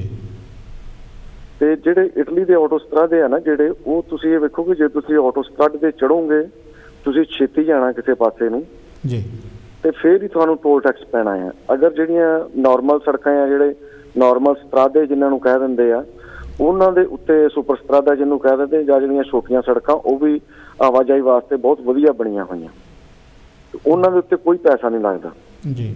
ਮੇਨ ਗੱਲ ਇਹ ਆ ਭਾਜੀ ਕਿ ਉਹ ਤੁਸੀਂ ਇਹ ਵੇਖੋ ਕਿ ਕੱਲ ਖੁੱਲਣ ਲੱਗੇ ਸੀ, ਮੈਨੂੰ ਲੱਗਦਾ ਪਰਸੋਂ ਹੈ ਨਾ, ਤੇ ਉਹਨਾਂ ਨੇ ਨਾਲ ਦੀ ਨਾਲ ਹੀ ਡਿਊਟੀ ਰੇਟ ਕਰਤੇ ਸੀ ਜੀ। ਤੇ ਪਲੱਸ ਭਾਜੀ ਸਾਰੀ ਗੱਲ ਆ ਜਾਂਦੀ ਰੁਜ਼ਗਾਰ ਦੀ। ਹੁਣ ਇੰਡੀਆ ਦੇ ਵਿੱਚ ਤੁਹਾਨੂੰ ਪਤਾ, ਜੇ ਆਪਾਂ ਜਲੰਧਰ ਤੋਂ ਮੰਨ ਲਓ ਗੰਗਾਨਗਰ ਜਾਣਾ ਹੋਵੇ ਨਾ, ਤੇ ਪਹਿਲਾਂ ਜਿੰਨਾ ਤੁਹਾਡਾ ਗੱਡੀ ਦਾ ਖਰਚਾ ਨਾ, ਉਦੋਂ ਦੁੱਗਣਾ ਖਰਚਾ ਤੁਸੀਂ ਟੋਲ ਪਲਾਜ਼ਾ ਦਾ ਰੱਖੋ ਜੇਬ ਦੇ ਵਿੱਚ ਜੀ। ਤੇ ਇਹਨਾਂ ਗੱਲਾਂ ਦਾ ਹੀ ਭਾਜੀ ਰੌਲਾ ਆ, ਕਿਉਂਕਿ ਤੁਸੀਂ ਵੇਖੋ ਜੇ ਖੁੱਲ ਜਾਂਦੇ ਠੀਕ ਸੀ। ਮੈਂ ਤੁਹਾਨੂੰ ਤੁਹਾਡੀ ਗੱਲ ਦੇ ਨਾਲ ਬਿਲਕੁਲ ਸਹਿਮਤ ਹਾਂ। ਮੈਂ ਖੁਦ ਇਟਲੀ ਆਪ ਡਰਾਈਵ ਕੀਤਾ। ਮੈਂ ਜਿਹੜੇ ਵੀ ਆਪਾਂ ਐਗਜ਼ਿਟ ਬੋਲਦੇ ਇੱਥੇ, ਜਿਹੜੇ ਵੀ ਐਗਜ਼ਿਟ ਤੋਂ ਅਸੀਂ ਉਤਰੀਦਾ ਸੀ, ਹਰ ਥਾਂ ਪੈਸੇ ਦੇਣੇ ਪੈਂਦੇ ਸੀ, ਹਰ ਥਾਂ ਹੀ, ਭਾਵੇਂ ਤੁਸੀਂ 1 ਕਿਲੋਮੀਟਰ ਚੜ੍ਹੇ ਚਾਹੇ ਅੱਧਾ ਕਿਲੋਮੀਟਰ। ਮੈਂ ਤੁਹਾਡੀ ਇਸ ਗੱਲ ਨਾਲ ਸਹਿਮਤ ਹਾਂ ਕਿ ਹਰ ਥਾਂ ਟੂਲ ਜਿਹੜੇ ਲਾਏ ਆ ਉਹ ਗਲਤ ਆ, ਮੈਂ ਮੰਨਦਾ ਗਲਤ ਆ। ਪਰ ਮੇਰਾ ਸਵਾਲ ਇਹ ਸੀ ਕਿ ਇਹ ਕਿਸਾਨਾਂ ਦਾ ਮਸਲਾ ਨਹੀਂ ਹੈਗਾ। ਕਿਸਾਨ ਅੰਦੋਲਨ ਜਿਹੜਾ ਆ ਉਹ ਆਉਣ ਵਾਲੇ ਸਮੇਂ 'ਚ ਜੇ ਇਹਦੇ 'ਚ ਕਿਸਾਨ ਲੜੂਗਾ ਤਾਂ ਇਹ ਇੱਕ ਸਿਆਸੀ ਬਣ ਜਾਣਾ ਹੈ, ਹੋਰ ਪਾਸੇ ਚੱਲ ਜਾਣੀ ਗੱਲ। ਮੈਨੂੰ ਇੱਦਾਂ ਲੱਗਿਆ ਸੀ। ਜੇ ਤੁਸੀਂ ਇਹ 'ਤੇ ਰੇਟ ਕਰਨਾ ਚਾਹੋ ਤੁਹਾਡੀ ਮਰਜ਼ੀ ਆ। ਨਹੀਂ, ਮੇਰੇ ਕਹਿਣ ਦਾ ਭਾਵ ਇਹ ਕਿ ਕਿਸਾਨ ਇਹਦੇ ਤਾਰਗੜੇ ਦੇ ਵਿੱਚ ਆਉਂਦੇ ਆ ਕਿ ਉਹਨਾਂ ਨੇ ਹੁਣ ਜਾਂ ਤਾਂ ਹੋਵੇ ਕੰਡੀਸ਼ਨਾਂ ਰੱਖੀਆਂ ਹੋਣ ਕਿ ਐਸ ਗੱਡੀ ਦੇ ਪੈਸੇ ਲਏ ਜਾਣਗੇ, ਐਸ ਦੇ ਨਹੀਂ ਲਏ। ਉਹ ਹੁਣ ਟਰਾਲੀਆਂ ਟਰੈਕਟਰਾਂ ਤੱਕ ਜਿਹੜੇ ਆ ਉਹ ਖਰਚੇ ਪਾਉਣ ਲੱਗ ਗਏ। ਮੈਨੂੰ ਲੱਗਦਾ ਉਹਨਾਂ ਦਾ ਤਾਂ ਜ਼ੋਰ ਚੱਲੇ ਤਾਂ ਉਹ ਮੋਟਰਸਾਈਕਲਾਂ ਤੇ ਵੀ ਪਾ ਦੇਣ ਜੀ। ਪਰ ਇਹ ਰੌਲਾ ਇਹਨਾਂ ਗੱਲਾਂ ਦਾ ਹੀ ਆ ਕਿ ਹੁਣ ਕਿਸਾਨ ਇਸ ਰਗੜੇ ਦੇ ਵਿੱਚ ਤਾਂ ਆਉਂਦਾ, ਮੰਨ ਲਓ ਜੇ ਉਹਨੇ ਬਾਹਰ ਜਾਣਾ, ਕੋਈ ਖਾਦ ਲੈਣ ਜਾਣਾ, ਤੇਲ ਲੈਣ ਜਾਣਾ, ਝੋਨਾ ਸਿੱਟਣਾ, ਕਣਕ ਸਿੱਟਣੀ, ਉਹਨੂੰ ਦਿਹਾੜੀ ਦੇ ਵਿੱਚ ਤਾਂ 10 ਗੇੜੇ ਲਾਉਣੇ ਪੈਂਦੇ ਸ਼ਹਿਰ ਦੇ ਜੀ। ਪਰ ਮੈਂ ਇਹਨਾਂ ਗੱਲਾਂ ਦਾ ਮੈਂ ਭਾਈ ਸਾਹਿਬ ਇੱਕ ਗੱਲ ਜ਼ਰੂਰ ਕਹਾਂਗਾ ਕਿ ਜਦੋਂ ਅੱਜ ਤੋਂ 20 ਸਾਲ ਪਹਿਲਾਂ ਮੈਂ ਇੰਗਲੈਂਡ ਆਇਆ ਸੀਗਾ, ਜਦੋਂ ਉਦੋਂ ਦਿੱਲੀ ਆਇਆ ਸੀ ਤਾਂ ਬਹੁਤ ਘੰਟੇ ਲੱਗਦੇ ਹੁੰਦੇ ਤੇ ਘਰ ਜਾ ਕੇ ਥੱਕ ਜਾਂਦਾ ਸੀ ਬੰਦਾ। ਪਰ ਹੁਣ ਜਦੋਂ ਮੈਂ ਦਿੱਲੀ ਜਾਂਦਾ ਜਾਂ ਦਿੱਲੀੋਂ ਪੰਜਾਬ ਆਉਣਾ ਤਾਂ ਕੁਛ ਰਾਹਤ ਹੈਗੀ ਆ ਰੋਡਾਂ ਦੀ ਅੱਗੇ ਨਾਲੋਂ। ਅੱਗੇ ਜਦੋਂ ਜਾਣਾ ਇੱਕ ਪਾਸੇ ਸਾਹਮਣੇ ਆਉਂਦੀ ਬੱਸ ਲੱਗਦੀ ਸੀ ਵੀ ਇਹ ਹੁਣ ਵੱਜੂਗੀ, ਉਹ ਦੂਜੀ ਵਾਰੀ ਬਾਅਦ ਦੇ ਵਿੱਚ ਉਹਨੂੰ ਰਸਤਾ ਦਿੰਦੇ ਹੁੰਦੇ। ਅਸੀਂ ਆਪਣਾ ਥਾਂ ਛੱਡ ਕੇ ਦੂਜੀ ਥਾਂ 'ਤੇ ਚਲਾਉਂਦੇ ਆ, ਮਤਲਬ ਜਿਹੜੇ 'ਤੇ ਸਾਨੂੰ ਆਪਣੇ ਚਲਾਉਣੇ 'ਚ ਉਹ ਛੱਡ ਕੇ ਦੂਜਿਆਂ 'ਤੇ ਚਲਾਉਂਦੇ ਆ। ਮੈਂ ਇਹ ਬੱਸਾਂ ਦੇਖੀਆਂ ਆ। ਪਰ ਹੁਣ ਜਿਹੜੇ 4 ਵੇ ਬਣੇ ਆ, 6 ਵੇ ਬਣੇ ਆ, ਅੱਗੇ ਨਾਲੋਂ ਤੁਹਾਨੂੰ ਲੱਗਦਾ ਕਿ ਥੋੜ੍ਹਾ ਬਹੁਤਾ ਤਰੱਕੀ ਹੈਗੀ ਹੈ ਇੰਡੀਆ 'ਚ? ਨਹੀਂ, ਤਰੱਕੀ ਤਾਂ ਮੰਨਦੇ ਹੈ, ਪਰ ਇਹ ਕਿ ਕੁਛ ਮੇਰੇ ਹਿਸਾਬ ਦੇ ਨਾਲ ਜਾਇਜ਼ ਤਰੀਕਾ ਹੋਣਾ ਚਾਹੀਦਾ ਜੀ। ਬਾਕੀ ਕਰਪਟ ਹੈ ਭਾਜੀ, ਕਰਪਟ ਕੰਟਰੀ 'ਚੋਂ ਆਪਾਂ ਆਏ ਹਾਂ, ਸਾਨੂੰ ਪਤਾ ਵੀ ਉੱਥੇ ਜੋ ਕੁਛ ਹੋ ਰਿਹਾ ਉਹ ਹੇਰਾ ਫੇਰੀ, ਲੀਡਰਾਂ ਦਾ ਹੀ ਢਿੱਡ ਨਹੀਂ ਭਰ ਰਿਹਾ। ਪਰ ਤੁਸੀਂ ਇਹ ਵੇਖੋ ਕਿ ਜਿਹੜਾ ਲੁਧਿਆਣੇ ਜਿਹੜਾ ਲੱਗਿਆ ਹੋਇਆ ਉਹ ਕਈ ਸਾਲਾਂ ਦਾ ਲੱਗਿਆ ਤੇ ਉੱਥੇ ਕਰੋੜਾਂ ਰੁਪਈਆ ਡੇਲੀ ਇਕੱਠਾ ਹੁੰਦਾ ਹੈ ਨਾ। ਅੱਛਾ, ਹੋਰ ਇੱਕ ਗੱਲ ਮੈਂ ਤੁਹਾਨੂੰ ਕਰ ਦਿਆਂ, ਇੱਕ ਭਾਈ ਸਾਹਿਬ ਹੋਰ ਗੱਲ ਕਰਦੇ, 1981 ਦੇ ਵਿੱਚ ਇੱਕ ਯੂਪੀ ਦੇ ਵਿੱਚ ਮਿਨਿਸਟਰ ਸੀ, ਉਹਦੇ ਘਰ ਰੇਡ ਪਈ ਸੀ, ਉਹਦੇ 'ਤੇ ਫਿਲਮ ਬਣੀ ਆ ਰੇਡ। ਮੁੰਡਾ ਅਜੇ ਦੇਵਗਨ। ਜੇ ਕਿਤੇ ਟਾਈਮ ਲੱਗਿਆ ਭਾਜੀ ਉਹ ਫਿਲਮ ਦੇਖ ਕੇ ਦੇਖਿਓ, ਤੁਹਾਨੂੰ ਪਤਾ ਲੱਗ ਜਾਊਗਾ ਵੀ ਸਾਡਾ ਅਸਲ 'ਚ ਹੈ ਕੀ ਅਸੀਂ, ਕਿੱਥੇ ਤੱਕ ਪਹੁੰਚਾ ਇੱਕ ਆਮ ਛੋਟੇ ਜਿਹੇ ਲੀਡਰ ਕੀ ਕਰ ਸਕਦਾ। ਸੋ ਮਿਹਰਬਾਨੀ ਜੀ, ਤੁਹਾਡੀ ਗੱਲ ਬਿਲਕੁਲ ਦਰੁਸਤ ਆ। ਸਾਡੇ ਕਰਪਸ਼ਨ ਜਿਹੜੀ ਸਾਡੇ 'ਚ ਆਈ ਆ ਉਹ ਸਾਨੂੰ ਅੱਗੇ ਹੀ ਨਹੀਂ ਵਧਣ ਦੇ ਰਹੀ। ਥੈਂਕ ਯੂ ਭਾਜੀ, ਬਹੁਤ ਮਿਹਰਬਾਨੀ। ਥੈਂਕ ਯੂ ਸਰ ਜੀ। ਆਪਾਂ ਤਕਰੀਬਨ ਇਸ ਗੱਲ ਨੂੰ ਕਾਫੀ ਕਰ ਲਿਆ, ਆਪਾਂ ਅੱਗੇ ਵੱਧਦੇ ਹਾਂ। ਬਸ 1 ਸਕਿੰਟ ਦੇ ਵਿੱਚ ਮੈਂ ਹੁਣ ਗੱਲ ਸਮਾਪਤ ਕਰ ਦੇਣੀ ਹੈ। ਸੋ ਜਿਹੜੀ ਤੁਸੀਂ ਗੱਲ ਕਰ ਰਹੇ ਵੀ ਕਿਸਾਨਾਂ ਨੂੰ ਜਿਹੜਾ ਇਹ ਅੰਦੋਲਨ ਨਹੀਂ ਕਰਨਾ ਚਾਹੀਦਾ, ਕਿਉਂਕਿ ਜ਼ਿਆਦਾਤਰ ਪਿਛਲੇ ਸਾਲ ਤੋਂ ਕਿਸਾਨ ਜਿਹੜੇ ਇਹਨਾਂ ਅੰਦੋਲਨਾਂ ਦੀ ਅਗਵਾਈ ਕਰਦੇ ਆ।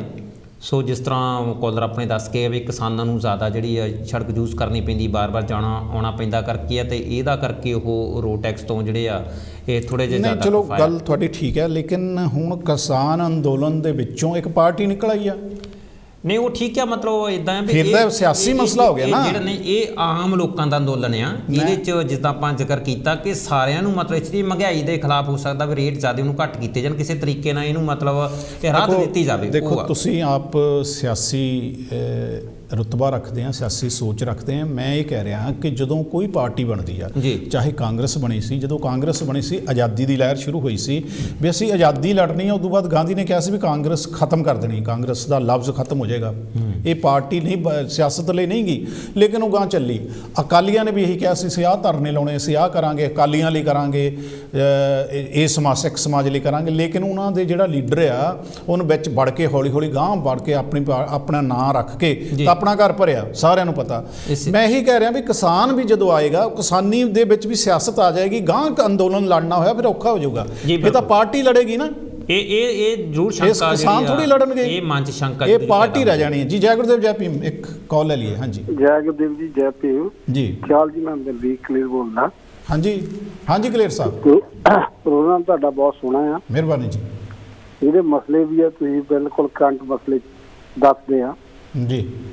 ਪਰ ਮੈਂ ਤੁਹਾਨੂੰ ਜ਼ਰੂਰ ਬੇਨਤੀ ਕਰਦਾ ਕਿ ਜਿਹੜਾ ਤੁਹਾਡੇ ਪਿੱਛੇ ਲੱਗਾ ਨਾ ਕਾਂਚੀ ਟੀਵੀ ਅਪੀਲ ਜੀ, ਇਹਦੇ ਬਾਰੇ ਲੋਕਾਂ ਨੂੰ ਜ਼ਰੂਰ ਦੱਸੋ ਕਿ ਜੇ ਇਹੋ ਜਿਹਾ ਤੁਸੀਂ ਜਿਹੜੇ ਇਸ਼ੂ ਆ ਦੇਖਣੇ ਚਾਹੁੰਦੇ ਆ ਜੀ, ਜਾਂ ਤੁਹਾਡੇ ਕੋਲੋਂ ਇਨਫੋਰਮੇਸ਼ਨ ਲੈਣੀ ਚਾਹੁੰਦੇ ਤਾਂ ਕਾਂਚੀ ਟੀਵੀ ਦੀ ਜ਼ਰੂਰ ਬਣਦੀ ਹੈਲਪ ਕਰੋ ਜੀ, ਕਿਉਂਕਿ ਆਪਾਂ ਕਾਫੀ ਫਾਈਨੈਂਸ਼ੀਅਲੀ ਜਿਹੜੇ ਆ ਪਿੱਛੇ ਪਏ ਆ ਜੀ। ਇਹਨਾਂ ਨੂੰ ਪੂਰੇ ਕਰਨ ਦੇ ਲਈ ਹਰੇਕ ਪ੍ਰੈਜ਼ੈਂਟ ਦਾ, ਹਰੇਕ ਬੁਲਾਰੇ ਦਾ, ਹਰੇਕ ਕਾਲਰ ਦਾ ਫਰਜ਼ ਬਣਦਾ ਆ ਕਿ ਕੁਝ ਬਣਦਾ ਯੋਗਦਾਨ ਪਾਉਣ। ਮੈਂ ਇਹ ਨਹੀਂ ਕਹਿੰਦਾ ਬਹੁਤ ਸਾਰੇ ਲੋਕ ਪਾਉਂਦੇ ਵੀ ਆ, ਪ੍ਰੈਜ਼ੈਂਟਰ ਵੀ ਪਾਉਂਦੇ ਹੈਗੇ ਆ ਕਿ ਨਹੀਂ ਜੀ। ਅਨਬਲੀਵੇਬਲ ਹੈ ਕਿ ਸਾਰੇ ਇਹ ਕਰਦੇ ਆ, ਪਰ ਇਹ ਇੱਕ ਨਾਨ ਪ੍ਰੋਫਿਟੇਬਲ ਆਰਗੇਨਾਈਜੇਸ਼ਨ ਹੈਗੀ ਆ ਕਿ ਨਹੀਂ ਜੀ। ਤੇ ਮੈਂ ਜਿੰਨੇ ਵੀ ਪ੍ਰੈਜ਼ੈਂਟਰ ਬਹਿੰਦੇ ਆ ਆਪਣੇ ਕਾਂਚੀ ਟੀਵੀ ਦੇ ਕਾਸਤੀ ਹੋਣ ਦੇ ਨਾਤੇ ਮੈਂ ਸਾਰਿਆਂ ਨੂੰ ਬੇਨਤੀ ਕਰਦਾ ਆ ਕਿ ਸੰਗਤ ਦੇ ਕਈ ਚਲੋ ਪੜ੍ਹ ਨਹੀਂ ਸਕਦੇ, ਜ਼ਰੂਰ ਅਪੀਲ ਕਰੋ ਵੀ ਜਿਹੜੀ ਕਾਂਚੀ ਟੀਵੀ ਦੀ ਮਹੱਤਤਾ ਬਹੁਤ ਹੈ। ਜਿਹੜੇ ਤੁਸੀਂ ਤੇ ਆਪਣੇ ਤੁਹਾਡੇ ਨਾਲ ਜਿਹੜੇ ਗੈਸਟ ਆ, ਤੁਸੀਂ ਬਹੁਤ ਸੋਹਣੀ ਇਨਫੋਰਮੇਸ਼ਨ ਦੇ ਰਹੇ ਆ ਜੀ, ਮਿਹਰਬਾਨੀ। ਕਿ ਕੀ ਹੋ ਰਿਹਾ, ਕਿਹੜੀਆਂ ਪਾਰਟੀਆਂ ਬਣ ਰਹੀਆਂ, ਕਿਸਾਨ ਮਸਲਾ ਕੀ ਆ। ਮੈਂ ਇੱਥੇ ਕਿੰਤੂ ਪਰੰਤੂ ਕੰਮ ਤੋਂ ਬਜਾਏ ਮੈਂ ਇਹੀ ਗੱਲ ਕਹਿਣਾ ਕਿ ਅਗਰ ਤੁਸੀਂ ਇਹੋ ਜਿਹੇ ਪ੍ਰੋਗਰਾਮ ਸੁਣਨੇ ਆ ਨੇ ਤੇ ਕਾਂਚੀ ਟੀਵੀ ਨੂੰ ਜ਼ਰੂਰ ਇਹਦੀ ਅਪੀਲ ਦੇ ਵਿੱਚ ਥੋੜਾ ਬਹੁਤਾ ਹਿੱਸਾ ਜ਼ਰੂਰ ਪਾਓ ਜੀ। ਥੈਂਕ ਯੂ ਜਾਲ ਜੀ। ਬਾਕੀ ਤੁਹਾਡੇ ਜਿਹੜੇ ਮਸਲੇ ਬੜੇ ਕਰੰਟ ਆ, ਜ਼ਰੂਰ ਤੁਹਾਨੂੰ ਇਹ ਸੁਣਨੇ ਚਾਹੀਦੇ ਆ ਲੋਕਾਂ ਨੂੰ। ਧੰਨਵਾਦ। ਤੇ ਨਾਲ ਨਾਲ ਇਹਨੂੰ ਚੱਲ ਰੱਖਣ ਲਈ ਵੀ ਆਪਾਂ ਨੂੰ ਕੋਈ ਕੋਈ ਉਪਰਾਲਾ ਜ਼ਰੂਰ ਕਰਨਾ ਚਾਹੀਦਾ। ਮਿਹਰਬਾਨੀ ਜੀ, ਬਹੁਤ ਮਿਹਰਬਾਨੀ। ਬਿਲਕੁਲ ਬਲਵੀਰ ਕਲੇਰ ਜੀ, ਤੁਹਾਡੀ ਗੱਲ ਦਰੁਸਤ ਹੈ ਵੀ ਇਹ ਜਿਹੜਾ ਪ੍ਰੋਗਰਾਮ ਹੈ, ਜਿਹੜੇ ਟੀਵੀ ਆ, ਜੋ ਵੀ ਅਸੀਂ ਤੁਹਾਡੇ ਤੱਕ ਗੱਲ ਕਰਦੇ ਹਾਂ, ਜੇ ਪੈਸਾ ਨਹੀਂ ਹੋਏਗਾ ਤੇ ਇਹ ਤੁਰ ਨਹੀਂ ਸਕੇਗਾ ਅੱਗੇ। ਜੇਕਰ ਮੈਨੂੰ ਤੁਸੀਂ ਜਾਂ ਮੈਨੇਜਮੈਂਟ ਟੀਮ ਨੇ ਪਹਿਲਾਂ ਦੱਸਿਆ ਹੁੰਦਾ ਵੀ ਅਪੀਲ ਦਾ ਪ੍ਰੋਗਰਾਮ ਕਰਨਾ, ਤਾਂ ਮੈਂ ਆ ਸਾਰਾ ਨਹੀਂ ਸੀ ਕਰਨਾ ਸੀ। ਅਸੀਂ ਅਪੀਲ ਤੇ ਹੀ ਰੱਖਦੇ ਪ੍ਰੋਗਰਾਮ। ਖੈਰ, ਦੇਰ ਆਏ ਦਰੁਸਤ ਆਏ। ਪਿਆਰੇ ਦਰਸ਼ਕੋ, ਮੇਰੀ ਤੁਹਾਨੂੰ ਬੇਨਤੀ ਇਹ ਆ ਕਿ ਜੇਕਰ ਤੁਸੀਂ ਚਾਹੁੰਦੇ ਹੋ ਕਿ ਕਾਂਚੀ ਟੀਵੀ ਚੱਲਦਾ ਰਹੇ ਜੀ, ਆਪਣੀ ਮਾਈਕ ਸਹਾਇਤਾ ਜਿਹੜੀ ਆ ਉਹ ਭੇਜਦੇ ਰਹੋ। ਕਾਰਨ ਇਹ ਹੈ ਕਿ ਅਸੀਂ ਪ੍ਰੈਜ਼ੈਂਟਰ ਆ, ਜਿਹੜੇ ਜਿੰਨੇ ਵੀ ਵਿਚਾਰੇ ਆਉਂਦੇ ਆ, ਆਪਣੇ ਕੋਲੋਂ ਜਿੰਨੀ ਵੀ ਦੌੜ ਭੱਜ ਕਰਕੇ ਉਹ ਤੁਹਾਡੇ ਤੱਕ ਆਵਾਜ਼ ਲੈ ਕੇ ਆਉਂਦੇ ਆ, ਉਹ ਆਪਣੀ ਕੋਈ ਪੇਡ ਨਹੀਂ ਹੈਗਾ।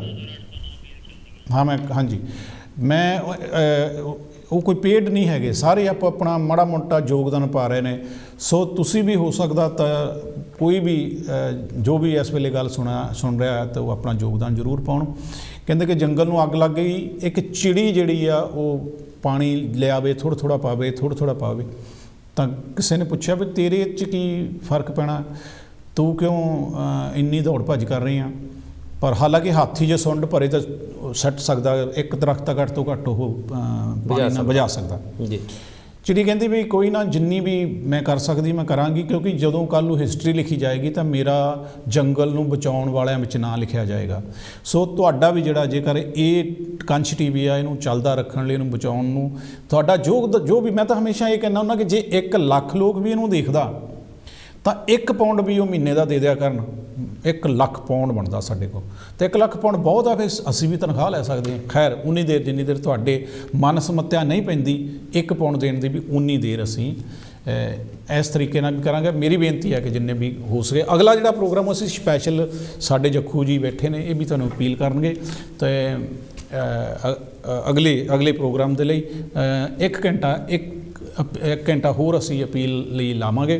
ਪਿਆਰੇ ਦਰਸ਼ਕੋ, ਪ੍ਰੋਗਰਾਮ ਦੀ ਸਮਾਪਤੀ ਵੱਲ ਵਧ ਰਹੇ ਹਾਂ। ਮੈਂ ਇੱਕ ਗੱਲ ਕਹਿਣੀ ਚਾਹੁੰਦਾ ਸੀ ਕਿ ਮੇਰੇ ਵੱਲੋਂ ਕਈ ਗੱਲ ਦੁਬਾਰਾ ਦੂਜੇ ਪਾਸੇ ਨਾ ਚੱਲ ਜਾਏ। ਹਾਲਾਂਕਿ ਜੱਖੂ ਜੀ ਇਹ ਗੱਲ ਮੰਨ ਗਏ ਆ ਕਿ ਜਦੋਂ ਕਿਸਾਨ ਪਾਰਟੀ ਬਣ ਗਈ ਆ ਤਾਂ ਫਿਰ ਜਦੋਂ ਕਿਸਾਨ ਪਾਰਟੀ ਲੜੇਗੀ ਤਾਂ ਫਿਰ ਉਹ ਘਰ ਭਰੇਗੀ ਆਪਣੇ, ਜਿਵੇਂ ਬਾਦਲਾਂ ਨੇ ਭਰੇ ਆ ਜਾਂ ਹੋਰਾਂ ਨੇ ਭਰੇ ਆ।